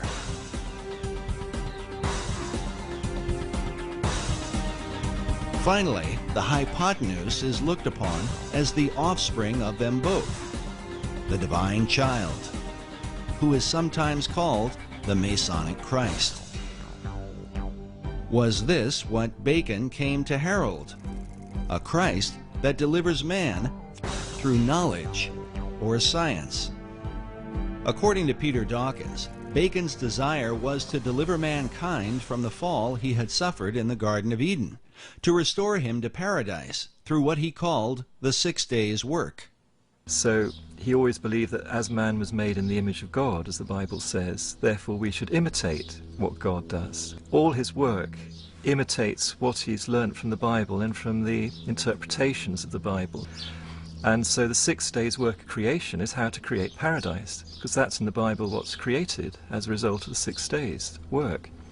So he calls his great instauration also the 6 days' work, 6 days' work of creation.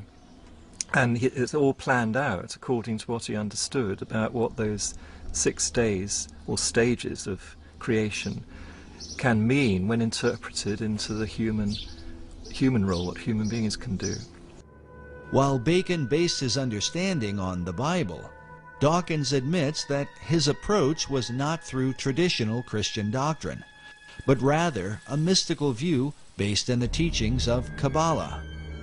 He worked like a Kabbalist. He was a master of the Kabbalah, and particularly the Christian Kabbalah. The Kabbalah goes back through the Hebrews, through Moses, to ancient Egypt, and before that it's said to Enoch, who was the great initiate and king of Atlantis. And it said all the teachings come from Enoch, including this Kabbalah. And Bacon was a great master of Kabbalah. His whole work is based on Kabbalistic principles. While explaining Kabbalah could go on indefinitely, it might be generally called the Jewish version of the ancient mystery religion.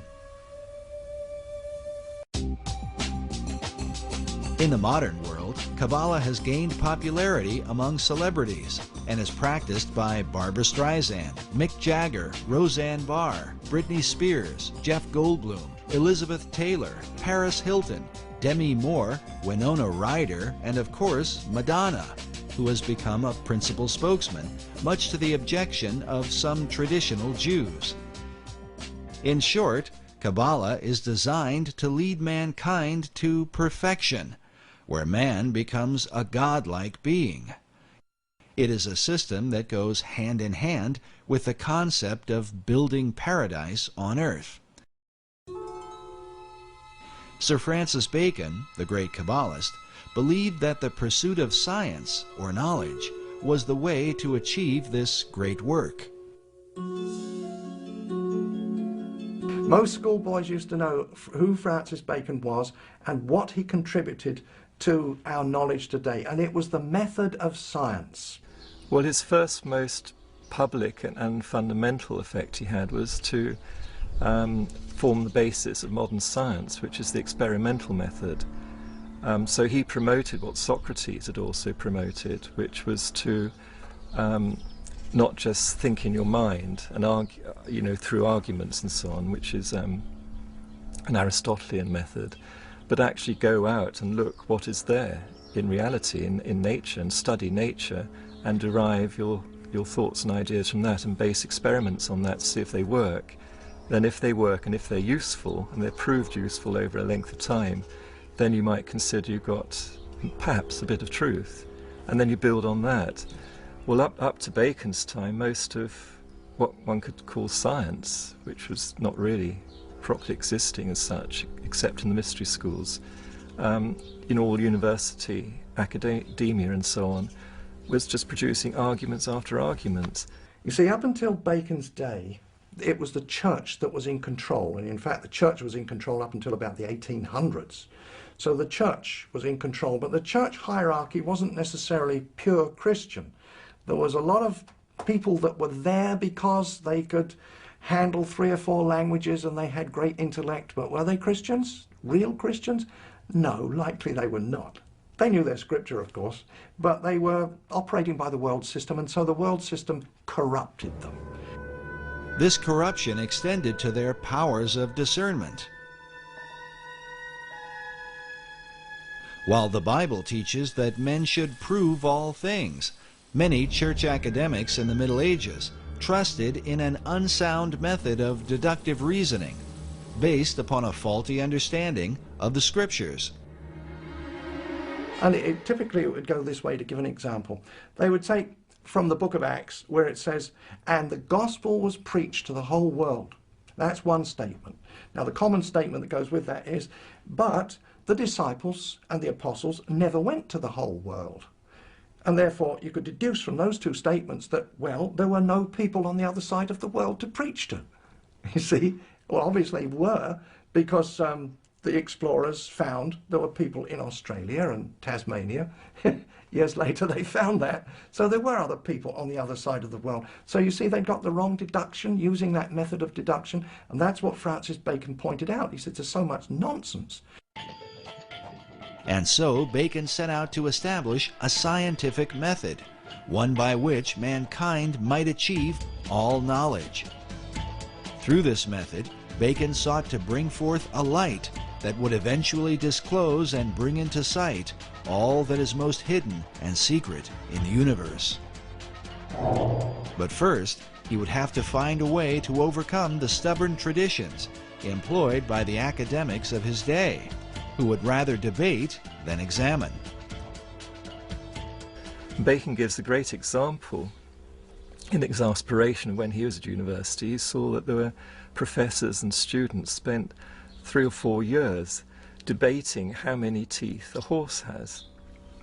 Nobody went out to actually count them, you know. They just wasted all that time debating how many teeth a horse has. So he saw that as fruitless, wasn't producing anything good or useful, and humanity just was not evolving, and there's so many people in poverty and sickness. So he wanted to relieve that poverty and sickness, and get us towards a future paradise, a world paradise, not just for the England, but for the world. So he really started the whole principles of modern science, which is this experimental method. And then he had a formula to start with the basics, the physical world, which is physics, physical laws, and then work upwards towards metaphysics and so on. He couldn't talk too openly when it got to metaphysics, because it landed him in trouble with the religions of the time, who were at war with each other. So he had to do that in a more careful way, a more veiled way. But right about it he did.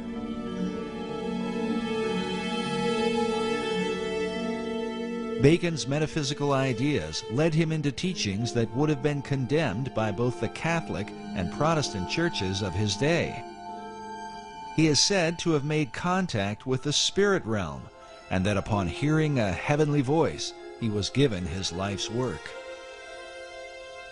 To protect himself, he kept his practices veiled within secret societies, in particular the ancient Brotherhood of the Rose and Cross. The Rosicrucians had long believed that powers and principalities from the spirit realm possessed secret knowledge that might be used for the benefit of mankind. These and other teachings were to be kept hidden from those considered profane, and especially from the Church. The Rosicrucians had to be a secret society. Their object was to discover God's truths after him. But some of their methodology was bordering on witchcraft. For instance, the transmutation of base metals into gold, they claimed they could do it. I don't think so. They claim that they could communicate with angels and demons. Well, in the first place, the scripture tells you not to do it. But their idea was that if you could do that, surely those people, those creatures at least, the angels and the demons, they know a lot of things that we don't know. After all, they've been around since time immemorial, and they are familiar with heaven itself, so surely they can tell us many secrets. Well, the church, you see, would take a dim view of that, and they could be put to death for that sort of thing. The Rosicrucian Society had been formed in England prior to Bacon's birth, in part for the purpose of protecting Queen Elizabeth I. In the 16th century, the conflict between Roman Catholicism and the Protestant Church of England was at its peak. Mary Tudor, the daughter of King Henry VIII, took the throne and earned the title Bloody Mary. They were looking for another heir, and so there were no boy heirs of, or no legal boy heirs of Henry, but he had daughters. And so we have Mary. And Mary was now 37, she was one of his daughters, and so she was installed as queen, and that was just after he died, so that would be in 58. And she was a Catholic, a dyed-in-the-wool Catholic, and she had actually married Prince Philip II of Spain. Of course, he was a Catholic too. So the first thing that Mary did was to repeal those laws which permitted the Protestants to practice their religion. Repealed them and then forcefully put to death as many Christians that were of the Protestant faith as she could find. Within the confines of the data that we have, she put to death 300, so there was 300 martyrs there that we know about in the short 6-year reign that she had. No one was safe from Mary's wrath against the so-called Protestant heretics, not even her own sister. Elizabeth Tudor was also the daughter of King Henry VIII, with his second wife, Anne Boleyn, whom Henry had married after divorcing Catherine of Aragon, the mother of Queen Mary. When she was installed as queen, she put her sister Elizabeth I in jail because she was suspected of being a Protestant, so she went to the Tower of London. While imprisoned in the Tower, Elizabeth formed a friendship with a mysterious member of the court, a mathematician and mystic named Dr. John Dee. He was known in the early Elizabethan days as the real wise man, the magus, and he was into a lot of esoteric study. You know, he was certainly an initiate of the wisdom traditions. Dr. John Dee was one of the foremost geniuses of his day. John Dee was 34 years older than Francis Bacon, and John Dee was a mathematician, lived in London. He was a mathematician and astrologer to Queen Mary, Tudor. That's Bloody Mary. While Dee began in Mary's service, he soon fell out of favor because of his bizarre experiments, and some say his friendship with Elizabeth. In any case, Dee was imprisoned under suspicion of sorcery, an accusation that would follow him throughout his life, and one that seems not unfounded considering his system of magic is still practiced by many occultists to this day. One thing that he is most noted for today among occultists is that he and a fellow named Edward Kelly, who was a medium, did magical invocations related to the Book of Enoch to produce an entire, what today is called the Enochian system of magic. And it's this incredibly complex language and alphabet and cubes and magic squares, and it's extremely complex, and it's very, very powerful. In his quest for knowledge, Dee tapped into the powers of the beyond, hoping to learn secrets from the spirit realm. But that's not to say he wasn't trying to communicate with angels. He did. And they can be contacted and talked with. Roughly it means messengers of God. So that's what Dee was trying to do in his own way. But he obviously was too open about it, so in the end he got persecuted for this. But not everyone saw Dee's dabbling as communicating with angels of God. Dee once wrote that he was looked upon as a companion of hellhounds, a caller and a conjurer of wicked and damned spirits. Yet like Bacon, he practiced much of his craft in secret as an active member of the Rosicrucians in England. Some even credit Dee with founding the modern Rosicrucian movement. As such, communing with angelic beings that provide scientific knowledge was a familiar practice. Now, there was a pretty very brief and shady dividing line between what they called scientific knowledge and what we might call outright witchcraft today. It was the demarcation there was very shadowy. This shadowy line was one that Dee crossed many times. Yet for a while, he flourished under the reign of Queen Elizabeth. During this era, some believe that he was a kind of mentor to Sir Francis Bacon. Well, we know from Dee's diary that Bacon made one visit, at least, to Dr. John Dee's home at Mortlake. And when these visits were recorded, Dee was meaning people had come to talk with Dee and discuss esoteric matters with him and to use his library and so on like that. So we know that that's a historical record we have. Otherwise, it's circumstantial evidence. Bacon clearly knew Dr. John Dee because he was an important person in Queen Elizabeth's court, and Francis Bacon was a courtier. Perhaps the reason for the lack of records in Bacon's relationship with John Dee is that their work was done behind the veil of secret societies. There's always been these secret societies trying to promote learning and raise the level of people's thought and culture to a kinder level and higher level. But mostly they've worked in secret because the church, most of the different churches have been so, well, not very kind. The problem we're dealing with here is that Europeans discovered an awful lot of information, and very important, good, solid information of sciences that had been, developed richly elsewhere and that were brought into Europe and were so threatening to Christianity that they had to be suppressed. We know what happened to Galileo, and we know what happened to endless numbers of Giordano Bruno and so many others in science. They had to go underground. So the process of forcing knowledge and wisdom underground created a lot of coding and a lot of buzzwords and a lot of secret gestures and terms that still aren't understood to this day. So Dee is amongst that group. While men such as Galileo were persecuted for representing scientific knowledge, the secret societies of the Elizabethan era were in danger not for the knowledge they possessed, but how they obtained it, through occult practices of summoning spirits and conjuring demons. They were, nevertheless, determined to continue for the cause of science and learning.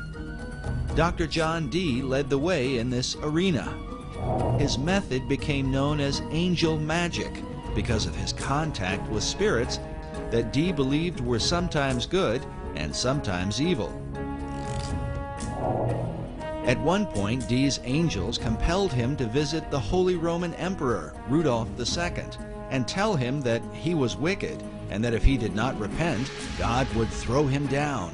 Incredibly, Dee obeyed the angels, visited the emperor, and established a friendship that would help to protect him from persecution later on. In his experiments, Dee worked with a medium named Edward Kelly. Kelly was the one who often made contact with the spirits Dee communed with. In a diary entry of June 8, 1584, Dee records a startling account. He claims that Kelly was greatly troubled when the angels tried to persuade him that Jesus was not God, and that no prayers ought to be made to him. They further claimed that sin did not really exist, and that man's soul simply moves from one body to another, in what sounds like reincarnation. Upon hearing this, Kelly was apparently distraught, and believed they had contacted evil spirits. Nevertheless, the angels provided Dr. Dee with gifts of knowledge.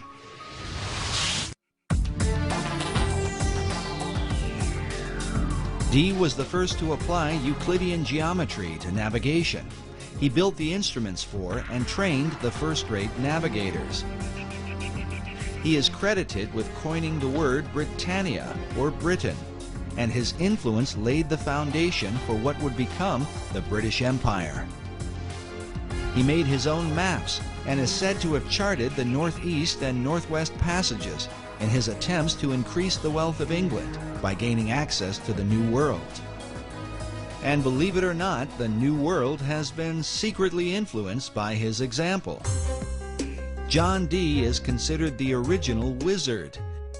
He was the inspiration for the character of Prospero in Shakespeare's The Tempest, and for Christopher Marlowe's Dr. Faustus. In the modern world, Dee was the role model for J.K. Rowling's Albus Dumbledore in the Harry Potter books, the character of Gandalf in Tolkien's Lord of the Rings, and even Ian Fleming's James Bond. Few people know that John Dee was the original Agent 007 in Her Majesty's Secret Service. Ian Fleming got the idea for his designation 007 for James Bond from the fact that that was how John Dee would sign his correspondence when he was overseas working as a spy for Queen Elizabeth. He would always sign his name 007. And that's where the concept came in for James Bond. Because James Bond was originally intended to be kind of a modern day Dr. John Dee, although it never really developed that way. While Dee's character continues to intrigue, some would argue that compelling the imaginations of literary minds was not his greatest influence. This image shows what appears to be a wizened old man passing a lamp in the dead of night to a younger man in Elizabethan clothing. Baconians believe this old world engraving represents Dr. John Dee passing the lamp of esoteric knowledge and wisdom to his successor, Francis Bacon. Both Bacon and Dee were men of science, dedicated to the advancement of learning. Both men were members of the Rosicrucian Society, of which Bacon would become the chief. Like Bacon, John Dee believed that America was indeed the lost continent of Atlantis. But where did he get this idea? Was it given to him by his angels?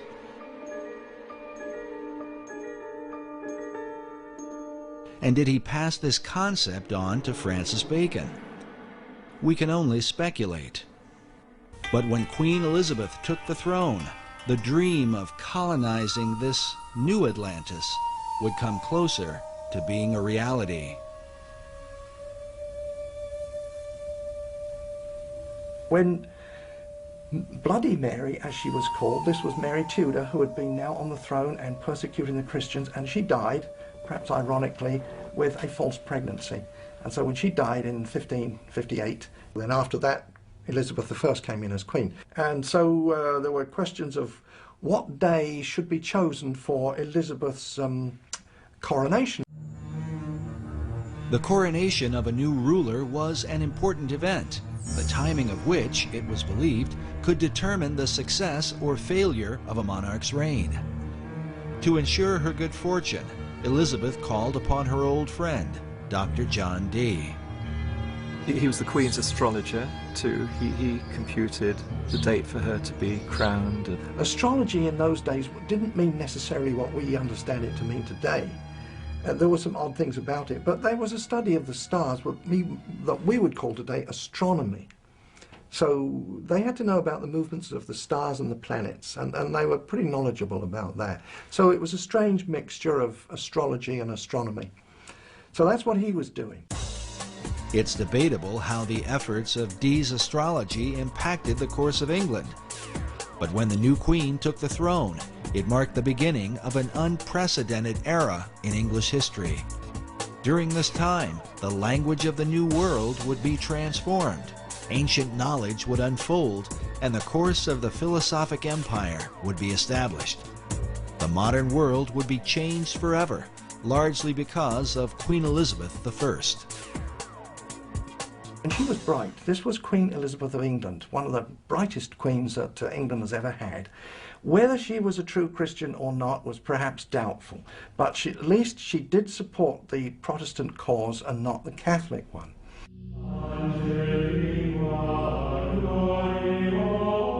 The Queen's Protestant faith made her immediate enemies in Rome. In April of 1570, Pope Pius V issued a papal bull excommunicating her from, quote, the unity of the body of Christ. Well, that meant that the Pope was saying to all the Catholic kings of Europe, go and invade England, kill the Queen, take over the country, make it Catholic, and I'll give you my blessing. So that was a huge threat to England and the Queen. So the English, who didn't like that, didn't like that idea, they formed a close-knit protection around the Queen and their country. To answer the threat of spies and assassins from Rome, the English set up an intelligence network under the leadership of Sir Francis Walsingham, known as the Queen's Spy Master. Among his secret agents were Dr. John Dee and later on Sir Francis Bacon, along with their Rosicrucian Society, which is said to have been formed in England for the purpose of protecting Elizabeth. But some suspect the Order of the Rose and Cross had yet another agenda. I think they would have definitely been on the Protestant side of things. They would have had a vested interest in using all of their both political savvy and occult savvy to protect the Queen, but I also think they had an esoteric agenda as well.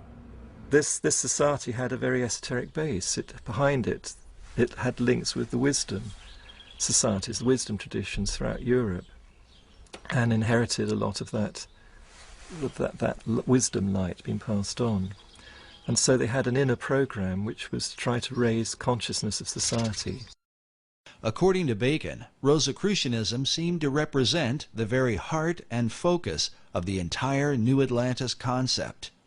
Francis Bacon's last book that he was writing at the time when he allegedly died, that was 1626, but his last book was called The New Atlantis, and the subtitle was The Land of the Rosicrucians.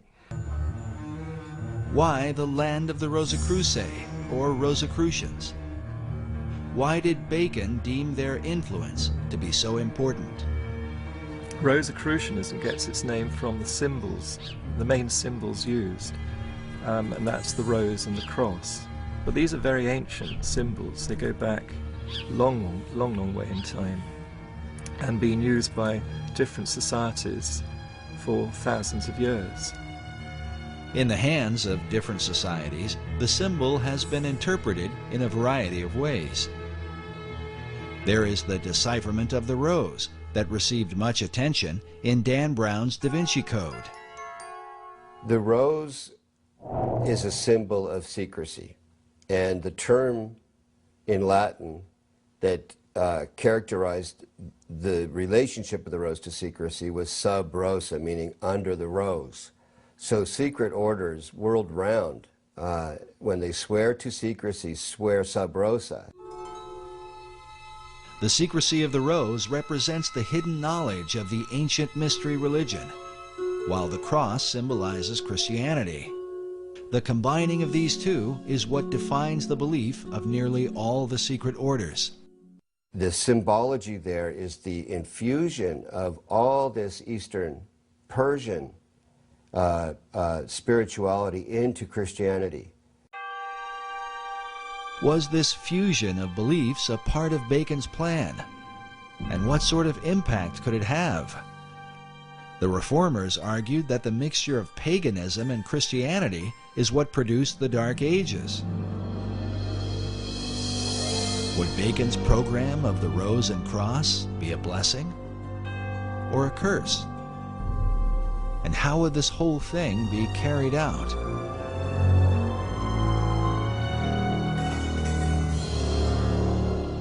When one follows the Rosicrucian trail, John Dee was a very, very key influence in the historical Rosicrucians, and some say even the founder of it, the first president of it.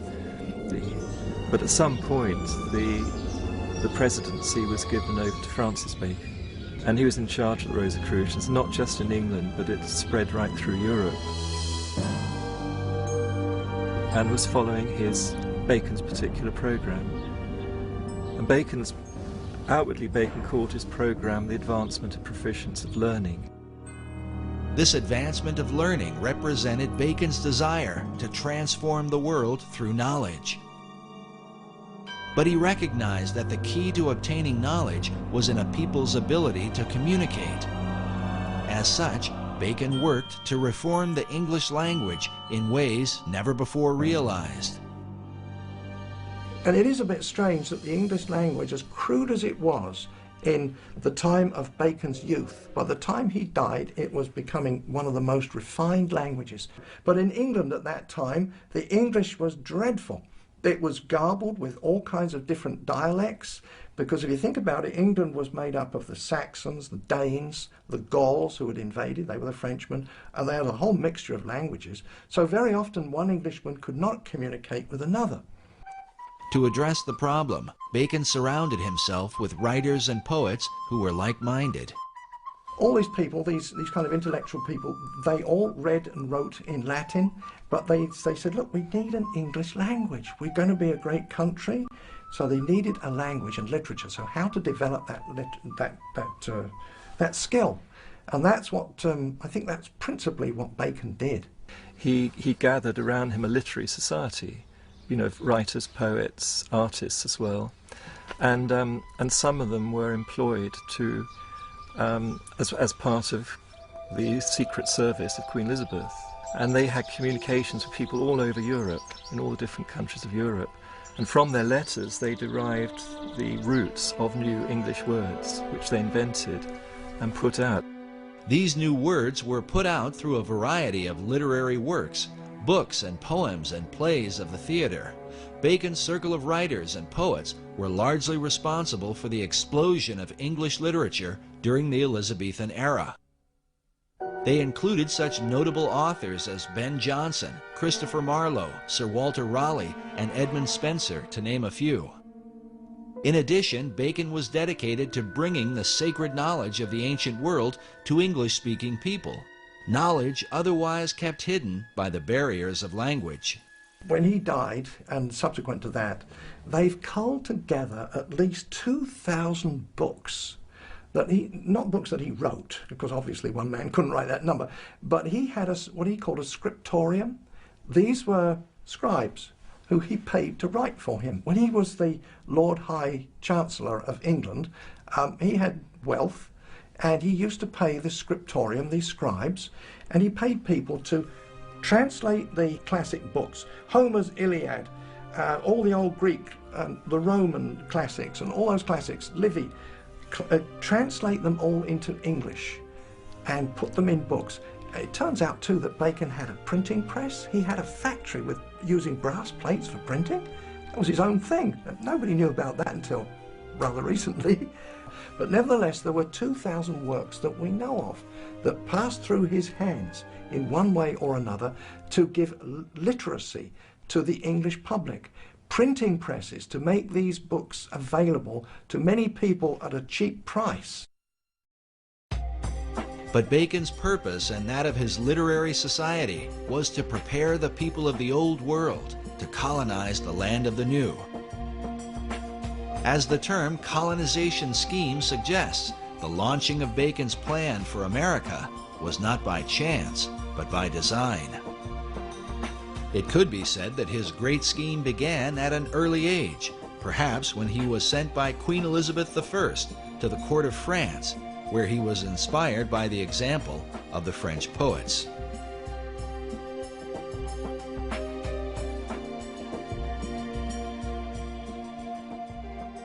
Another major influence, he obviously was inspired in France by the French Pleiades, the group of French poets who were deliberately trying to make the French language into a really good language, particularly for poetry and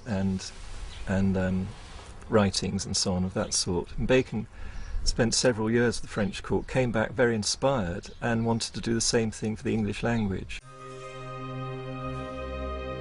Upon his return to England, he was sent to study law at the prestigious Gray's Inn in London, where his statue can be seen today. It was here that Bacon formed the beginnings of his own literary society, a secret group known as the Knights of the Helmet. The Knights of the Helmet were actually the name of a masque he wrote, or it's thought he must have written, because masques were put together by a lot of people for the royal court or for the Inns of Court, which was where the lawyers were. And to get a job as a lawyer or a minister or official in the government, you had to be, first of all, a lawyer, and you had to know how the royal court worked.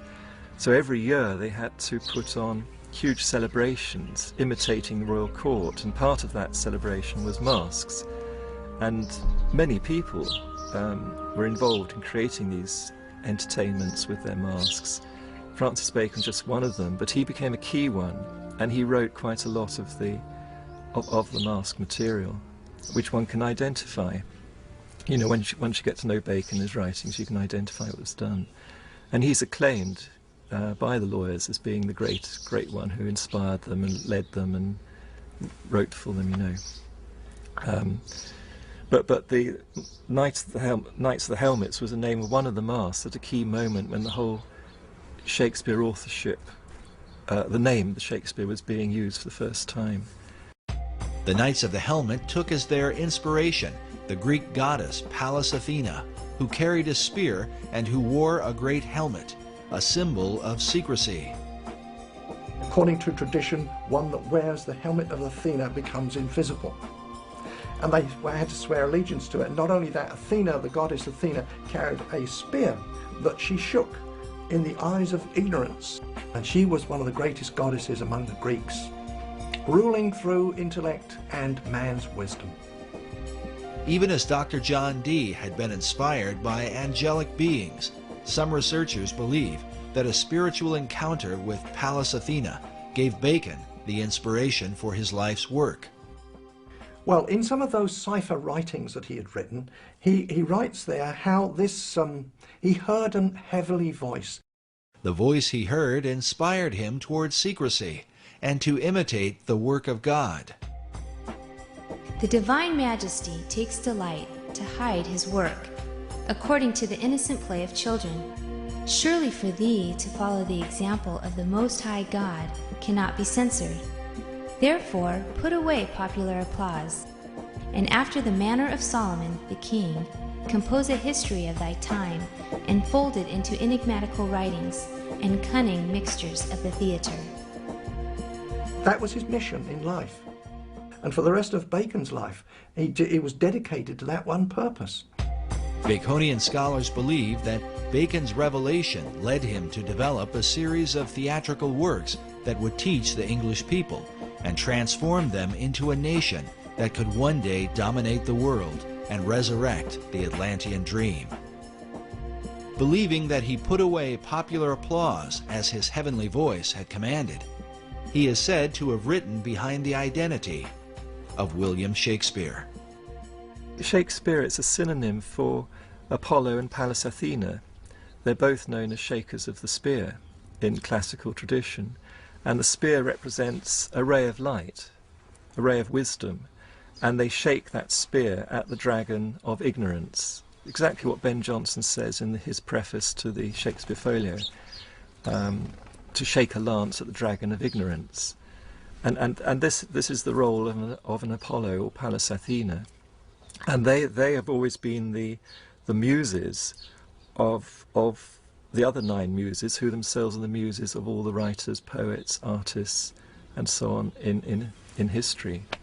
So Apollo and Athena are the great inspirers. They're the great Shakespeares. Bacon incorporated these Greek gods within a key symbol, the AA headpiece representing Apollo and Athena.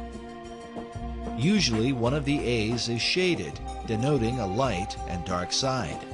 This symbol is found printed at the head of certain pages within the Shakespeare Folio and among the acknowledged works of Francis Bacon. Of the two polarities, Apollo and Athena, it was Athena that seemed to dominate Bacon's imagination. Pallas Athena was, she shook her spear at the eyes of ignorance, so she was the spear shaker. Now, she's always been known as the spear shaker. That was long before the time of Bacon. Back to the Greeks, the spear shaker. So he took that name, spear shaker, and just turned it around to make it Shakespeare, and it used to be written with a hyphen, and then it became one word, Shakespeare, as the name of the playwright for those Shakespearean plays. But what of the real William Shakespeare, the Stratford man whose name has been revered for nearly 500 years? His writings have been attributed to a number of other authors, including the playwright Christopher Marlowe, Edward de Vere, the 17th Earl of Oxford, and even Queen Elizabeth herself. But Sir Francis Bacon seems to lead the pack of would-be bards, with well over 200 books, essays, and pamphlets on the subject, many of which insist he is the real and true Shakespeare. Meanwhile, Baconian scholars argue that the Stratford man simply lacked the experience and education to have written the works that bear his name. There is a mystery, because when you look at the plays, everything that's in them and what lies behind them in terms of experience, knowledge, and so on like that's expressed through the plays, and the philosophy in the plays, and so on like that, they do not match up with what we know of the life of the actor. In fact, the life of the actor is quite well known. There's quite a lot of research been done on William Shakespeare Stratford, so a lot is known about his life, and none of it matches up what you can deduce from the author from the plays themselves. In fact, the more we find out about the life of the actor, the worse it gets. Here you have a guy who is barely literate enough to make a mark, much less write his name. His mark was only existent in 5 documents. There's not a single letter either from him or to him by any of his contemporaries. How can this guy have written the greatest literary works in the history of the world? It just didn't happen. Whoever's the author certainly knew about certain things happening abroad in the royal courts, in France, in Italy, and in Spain. Not only taught the workings of the court, but the intrigues as well, and who would know that? Certainly not a play actor like the William Shakespeare. There's no way that man could have known the intrigues that went on inside the court. But Francis Bacon did. He was well familiar with it. He was brought up in the court. You can't just say, oh, genius did it all. It's impossible for genius alone to do that. You've got to have all that background experience, knowledge, and so on, to get something like the Shakespeare plays. There's even a quote from one of the justices, one of the English justices, that it's clear that from the Shakespeare writings that the author had to be an attorney because there is not a single legal error contained in any of them. The author writes naturally as if he's a lawyer. It doesn't just put in legal terms here and there just to suit the story. It just legal terms and the whole legal jargon just rolls off him absolutely naturally, as if he's used to living in that environment all the time. Well, that doesn't fit the actor from Stratford. There's just no way the historic William Shakespeare could have written these plays. There's only one person who could possibly be the author of those plays, which is Francis Bacon. Yet wouldn't the colossal size of all the plays, poems, and sonnets be too much for Bacon himself to complete, especially while becoming a lawyer, launching modern science, and writing the many other works attributed to him? This could be where the Knights of the Helmet took part, as evidence suggests that the plays may have been the collective effort of Bacon's literary society. We know from historical records that Bacon actually had a literary group around him. Some of them were actually paid, employed by him, and others just did it voluntarily. A big group. Why? Why did he do that? You don't employ a lot of people, all writers, poets, artists, and as well as cipher experts and so on. You don't employ them for nothing. So what did they do? And then you get the answer, the Shakespeare plays, because scholars have found out there's been other contributions in the plays from other poets and so on, have all put a little bit in here and there, and then you find that they were either associated with or employed by Bacon. In that group, they're all part of this one group. So then the picture emerges of a typical Renaissance studio, but instead of being an artist, a painter with his studio of pupils, you've got a writer with his studio of pupils working with him. They each contribute a little bit to the picture or the story, but the main artist or author is Francis Bacon himself.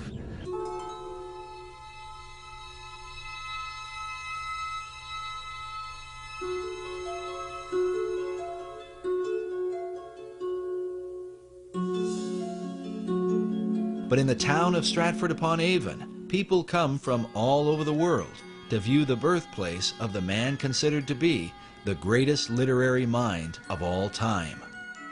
In Stratford, they hold a strong view against the suggestion that Shakespeare was anyone but himself.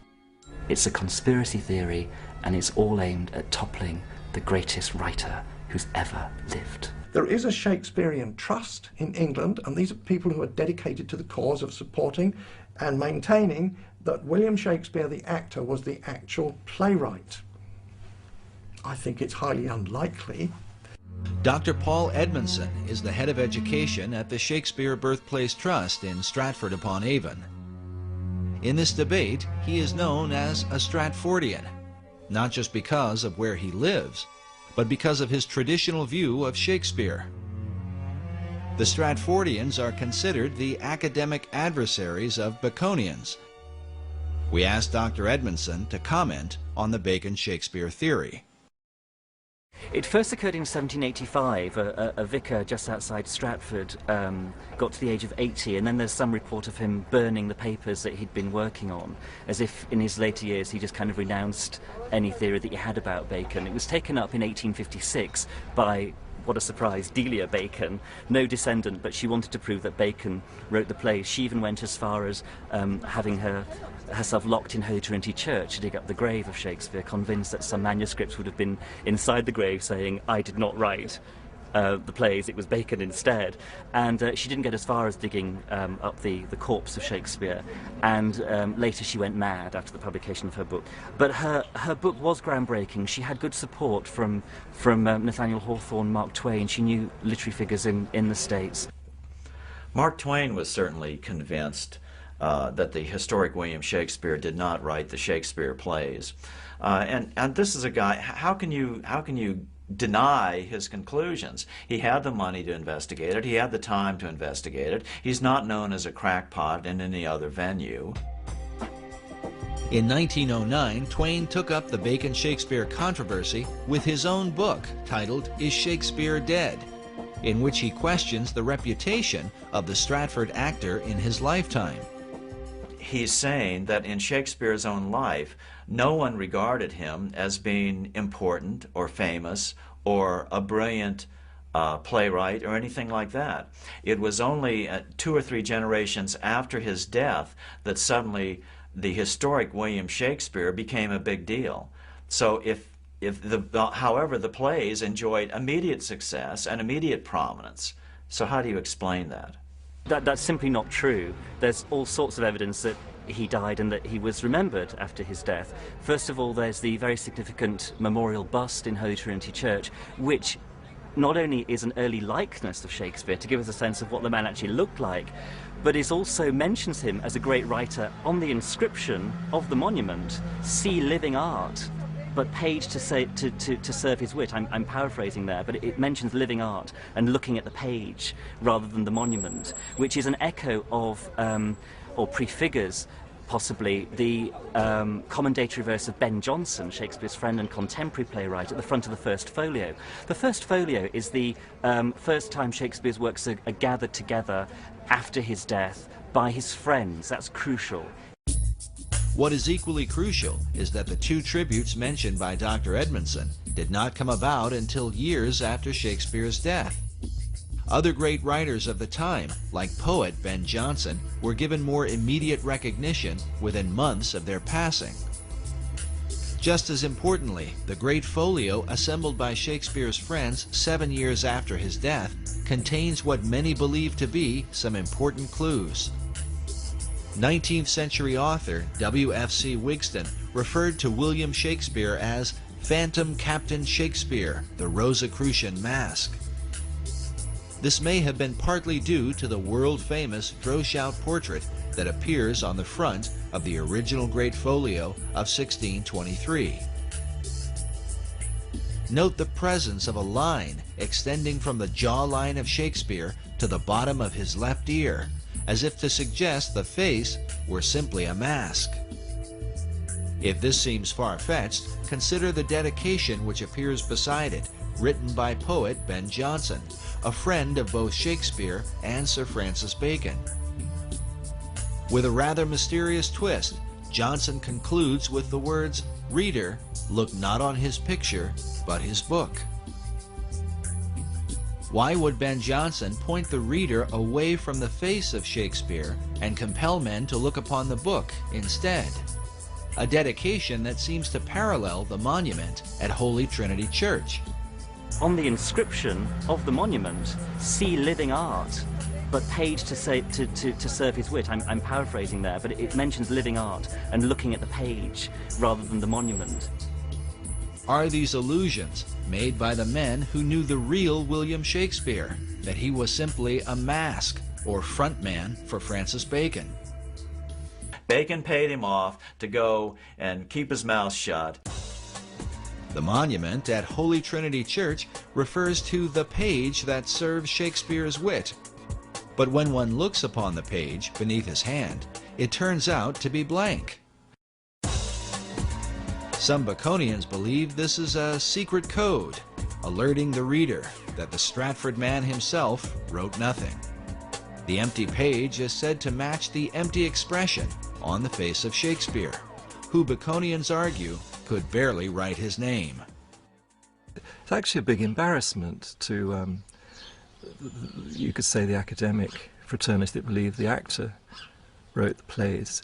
The question of Shakespeare's literacy is often mentioned because of the few known signatures he left behind. As one writer puts it, the scrawling, uncertain method of their execution stamps Shakespeare as unfamiliar with the use of a pen. Perhaps a modern equivalent of this is to say, you know, how good is your signature on your credit card? How good is your signature when you sign your name in a shop or on a bank transaction or whatever? There are several signatures which survive of Shakespeare. How good would you like them to be?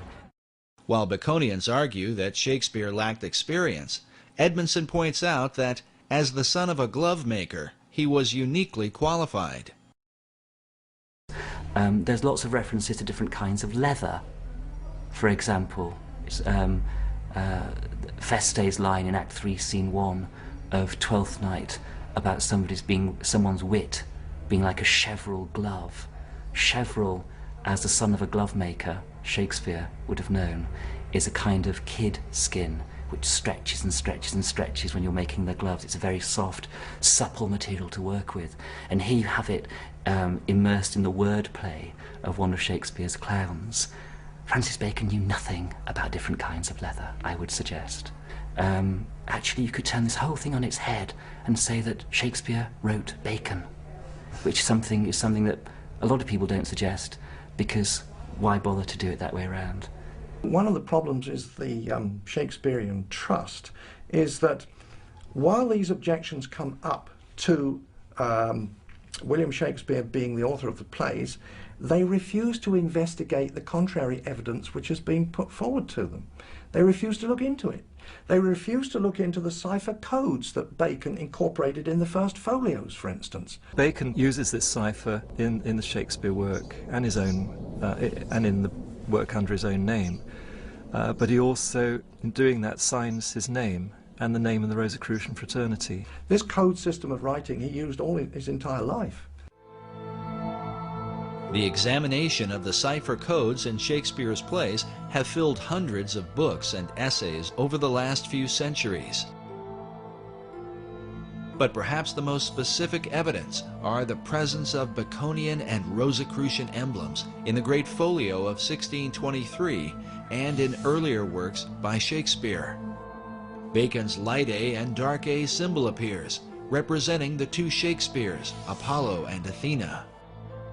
Meanwhile, this Rosicrucian emblem, featuring the god Pan, is found prominently throughout the work.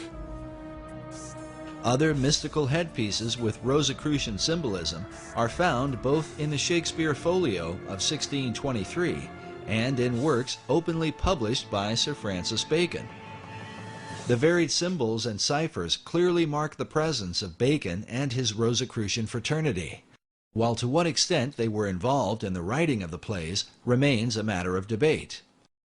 But perhaps the most compelling evidence is that the works of Shakespeare helped to accomplish exactly what Bacon and his Knights of the Helmet set out to achieve. While the numbers vary, the plays are said to have developed some 20,000 words for the English language, with some words being created, older words being revived, and current words being used in new ways. Could the actor from Stratford, with a limited education, have accomplished this coincidentally? The Shakespeare controversy was illustrated quite clearly by Masonic author Manly P. Hall in his book, The Secret Teachings of All Ages, where he reveals the veiled purpose behind the writing of the plays. He says, Sir Francis Bacon, the Rosicrucian initiate, wrote into the Shakespearean plays the secret teachings of the fraternity of the Rose and Cross, and the true rituals of the Masonic order. The Bacon-Shakespeare controversy involves the most profound aspects of science, religion, and ethics. He who solves its mystery may yet find therein the key to the supposedly lost wisdom of antiquity. The lost wisdom that Hall refers to is said to have begun in ancient Atlantis.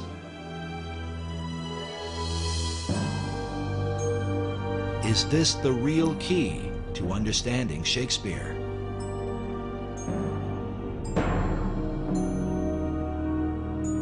Incredibly, it may be said that the plays themselves represent the whole confusion of America's foundation. For while Shakespeare contains a clear representation of Christianity, with some 1,200 biblical references, along with them are plays with openly pagan and magical themes.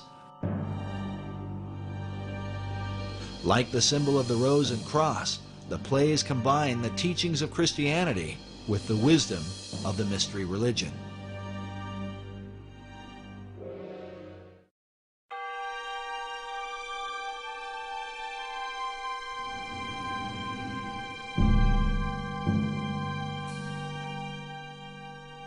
The purpose in blending religions in this way might have been to avoid the wars and conflicts that have afflicted men over the centuries. Bacon, who saw religious persecution in his own day, may have inherited this view from an earlier Masonic influence, the Knights Templar. The whole episode of the fall of the Knights Templar is a matter of conflicting historical controversy. We do know that when they left the Holy Land, the order had increased in numbers and power, and by the beginning of the 1200s, they had returned to Europe, and the Knights Templar then became the dominant financial force in Europe.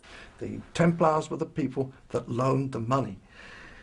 Well, of course, the popes and people to whom the money was, they owned the money, they could get rid of their debt by getting rid of the Templars, and they did.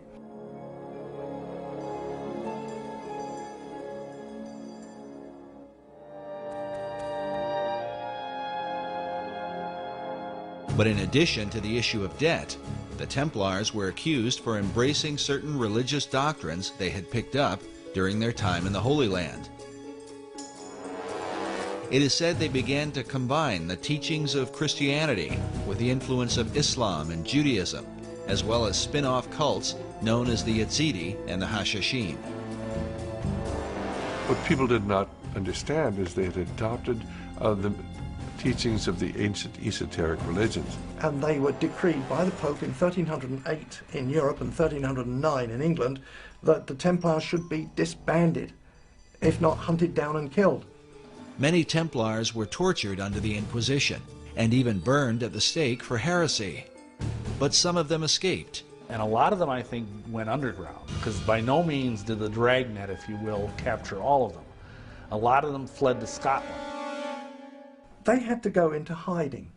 And one of the places they found to hide was the Masonic Lodge. There's no question but that the Knights Templar are the real fulcrum of the latter development of Freemasonry. And that's not saying that Freemasonry did not pre-exist the Knights Templar. It did, as the builders, as guilds of builders throughout Europe. It is from the influence of the Knights Templar that many believe Masonry began to develop its modern philosophy. A philosophy literally carved in stone, and found in one of the most intriguing monuments of the Western world. Just outside of Edinburgh, Scotland, is the Rosslyn Chapel, a place that may well provide a door to understanding Masonry, the Knights Templar, and the ancient plan for America. It very conclusively demonstrates a profound relationship between Scotland and the Templars and the Freemasons, which is not really any big revelation. But of course the whole idea is that the three things go together. The chapel was built in the 15th century by William Sinclair. The tomb of his ancestor of the same name, and who died a century earlier, is found within. His name as it appears, William Sinclair, Knight Templar, is believed to be a link between the Templars and the Scottish Masons who built this mysterious chapel. The chapel the foundation stone was laid in 1446, and it was finished about 1492. So it took 50 odd years to build. And the interesting fact is that William Sinclair, the builder, was 50 when the job started, and he died when it stopped. So this man was uniquely old, because in medieval times you wouldn't expect to live perhaps more than 35 years or so. But William Sinclair was into his 90s, so he was a remarkable character all the way around. Everything about him was remarkable, including the legacy he's left us. The legacy of Rosslyn Chapel seems to be the very essence of the Templar belief and that of secret societies everywhere. The removal of all boundaries concerning world religion. As noted before, this Gnostic theme is well captured in Dan Brown's best-selling book, The Da Vinci Code, a work that has created worldwide controversy. During our visit to Rosslyn Chapel, we encountered Erwin Lutzer, author of the book, The Da Vinci Deception. Of course, as we know, Rosslyn Chapel has become famous because of the Da Vinci Code. And you have people coming from all over the world staring at its ceilings, trying to crack its codes. As we walk through it, it's very probable that the Masons who built it had a field day. They decided that they were going to combine all kinds of mythological elements along with the Bible. So you have Masonic elements in the chapel, you have some pagan elements, you have Christian elements, and they're all thrown together. Rosslyn Chapel is probably one of the most extraordinary buildings in the world. It is like a Disneyland of Masonry and Rosicrucianism. I think the chapel is an enigma. It satisfies the needs of a great number of people who come to Rosslyn for a whole raft of reasons. If you're a Knight Templar or a Freemason, if you are an American looking for some links with the New World before it was discovered, if you're a Sinclair, if you're religious or an art historian or an architectural historian, an esoteric, Rosslyn has got something for you. If you're a paganist, we have over 110 green men. Most churches will have 1 or 2 green men, but we have over 100 of them. The green man is a representation of an ancient fertility god, just one of the many pagan icons in the chapel. And so Rosslyn, not only does it offer a great many things to different people, but it also offers a mystery. The mystery, he explains, is that Rosslyn Chapel, while designed as a Christian church, is filled with so many religious symbols, a person is confused about what they are compelled to worship. It's like having a VCR. You know pretty much what it's meant to do, but you can't actually make it work properly. No one can follow the instructions. And the chapel is like that. We know it's a church. That's fair enough. But it has so many other little stories connected with it and mysteries, and the carvings are not particularly clear, and they can be interpreted one way or another. And so for everything you see in the chapel, there's probably 3 answers. And that, I think, is its great appeal. Centuries after its construction, researchers continue to question the overarching message of the chapel. What was the intent of its design? It may have had a point for the Masons who made it, in the sense that there were various messages that were conveyed. Essentially, Masonry's doctrine, foundationally, and they will even say this publicly, is universalism. which is the idea that basically all religions are the same. It doesn't matter what religion you are, as long as you're sincere and devout in your beliefs, and that all men, they say, may gather at the hospitable altars of Masonry no matter what their religious belief. So, in that sense, they're very much part of pushing toward a one-world religion, and to view biblical Christianity as basically the enemy. Because biblical Christianity makes unique claims about itself that none of these other groups, the Rosicrucians, the Masons, any of these groups, will acknowledge. Some of us are convinced it's important that Christianity be held distinct from some of the elements that are found here in Rosslyn Chapel. After all, the message of Jesus Christ is very, very unique. But throughout history, you've always found those who want to blend together various ideas, various organizations, and various religions. And here at the Rosslyn Chapel, people can come and they can practically see anything that they want. But within the monument is evidence, not only of what the Templars and Masons came to believe, but perhaps a reflection of things to come. The promise of a land where one day their ancient hope might be fulfilled. For inside Rosslyn Chapel, along with the haunting imagery, is evidence of the New World prior to the discovery of Columbus. Well, there is this window which is decorated. The window frame is decorated with Indian corn or maize, and the chapel was built in the 15th century. So it is strange that Indian corn, which wasn't ever grown here, is used as a motif. The chapel was finished around 1492, the same year Columbus is thought to have come to America. This would mean the carvings would have been completed beforehand. But how did the Masons who built this chapel have knowledge of Indian corn, a crop not grown in Europe and indigenous to the New World? Who knows? There are lots of mysteries about this chapel. Another mystery is the presence of Aloha cactus plants, also indigenous to America, and like the Indian corn, carved along the arches of the chapel. But even with these, academics have been skeptical. Yet a third carving, a trefoil plant, or type of clover, is said by Rosslyn Chapel director Stuart Beattie to have convinced one skeptic in particular. The trefoil plant is quite interesting. Rosslyn Chapel does have carvings of plants that we believe came from the New World before Columbus discovered America. We've had these plants investigated, and a botanist from the university had a good look at them, and he wasn't particularly convinced, as academics need to be. He wasn't 100% sure that these plants were in fact Aloha cactus and sweet corn. And I think his logic was that the people who went to the New World and recorded these images on parchment brought those images back. They would have been translated to wood and then subsequently translated to stone. And it's that process which removes them from the original 2 or 3 times, which means that there are discrepancies that can build in. And so, being an academic, he was uncomfortable with these images.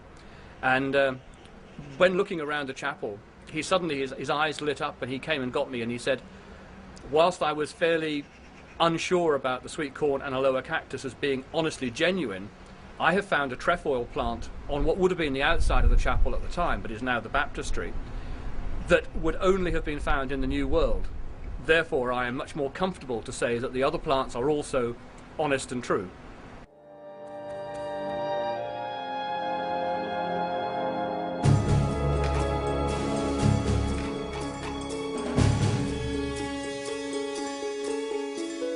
When the Templars were arrested in Europe, many of them are said to have escaped with a great fleet of ships that were never to be found. Could they have made their way to the New World? If so, they could have handed down this knowledge through secret societies to men like Francis Bacon, and before him, Christopher Columbus. some people believe that Columbus didn't just accidentally stumble onto America, that some secret society which he had access to had knowledge of the existence of the continent of both North and South America. Was Christopher Columbus a member of a secret order? Some researchers point to this painting that depicts Columbus with his left hand in a Kabbalistic gesture, denoting the left-hand path of the initiate, meaning the path of darkness or secrecy. In addition, the ships of Columbus sailed to the New World adorned with red crosses on a white background, the symbol of the Knights Templar. Columbus's wife was the daughter of a famous Knights Templar line that passed along what are called portolands and cartographs that Columbus had direct access to. And we know that he robbed the Portuguese and brought all of those portolands to Isabella and Ferdinand. What I'm suggesting is that people knew about this new Atlantis. They knew at the time of Columbus and before the time of Columbus. But did the secret societies involved view the New World as Atlantis of old? And if so, from where did they develop this idea? Was it only from Plato's account? Or from a belief more deeply rooted in America's secret history? In his groundbreaking book, America BC, Harvard professor Barry Fell reveals the presence of ancient Europeans in New England and the American Midwest as far back as 800 BC. The author uncovers evidence of ancient Celts and Druids with travelers from Spain, Libya, Carthage, Rome, and Egypt, all of whom came to the New World centuries prior to its so-called discovery by Columbus. His research exposes that the all-seeing eye was present in places like Vermont and New Hampshire long before the new order of the ages was declared. Does this stand as proof that America was indeed known by the ancients and that its destiny has been the plan of secret societies from long ago? Sir Francis Bacon believed it was his mission to reform the world in preparation for building paradise on earth, to lead mankind into a new age. And Bacon himself called himself the herald of the new age, which is the title of Elijah. And in tradition, Elijah is said to come again and again to prepare people for the coming of the Messiah, or coming of the Christ, which has many different interpretations. As shown before, the Masonic Christ is perceived as the hypotenuse in the 47th proposition of Euclid. This rare Pythagorean symbol is found among the Masonic regalia of the 4th Earl of Rosslyn, whose family owns the Rosslyn Chapel. Oddly enough, this same emblem forms the heart of the design for Washington, D.C., known as the L'Enfant Triangle. Masonic author David Oveson claims that the entire city of Washington is based around this Pythagorean theorem. If so, America's capital might stand as the ultimate dedication to Bacon's great plan, a city designed symbolically to represent the Masonic Christ that Bacon came to herald. If these things are so, what can this mean for the secret destiny of America?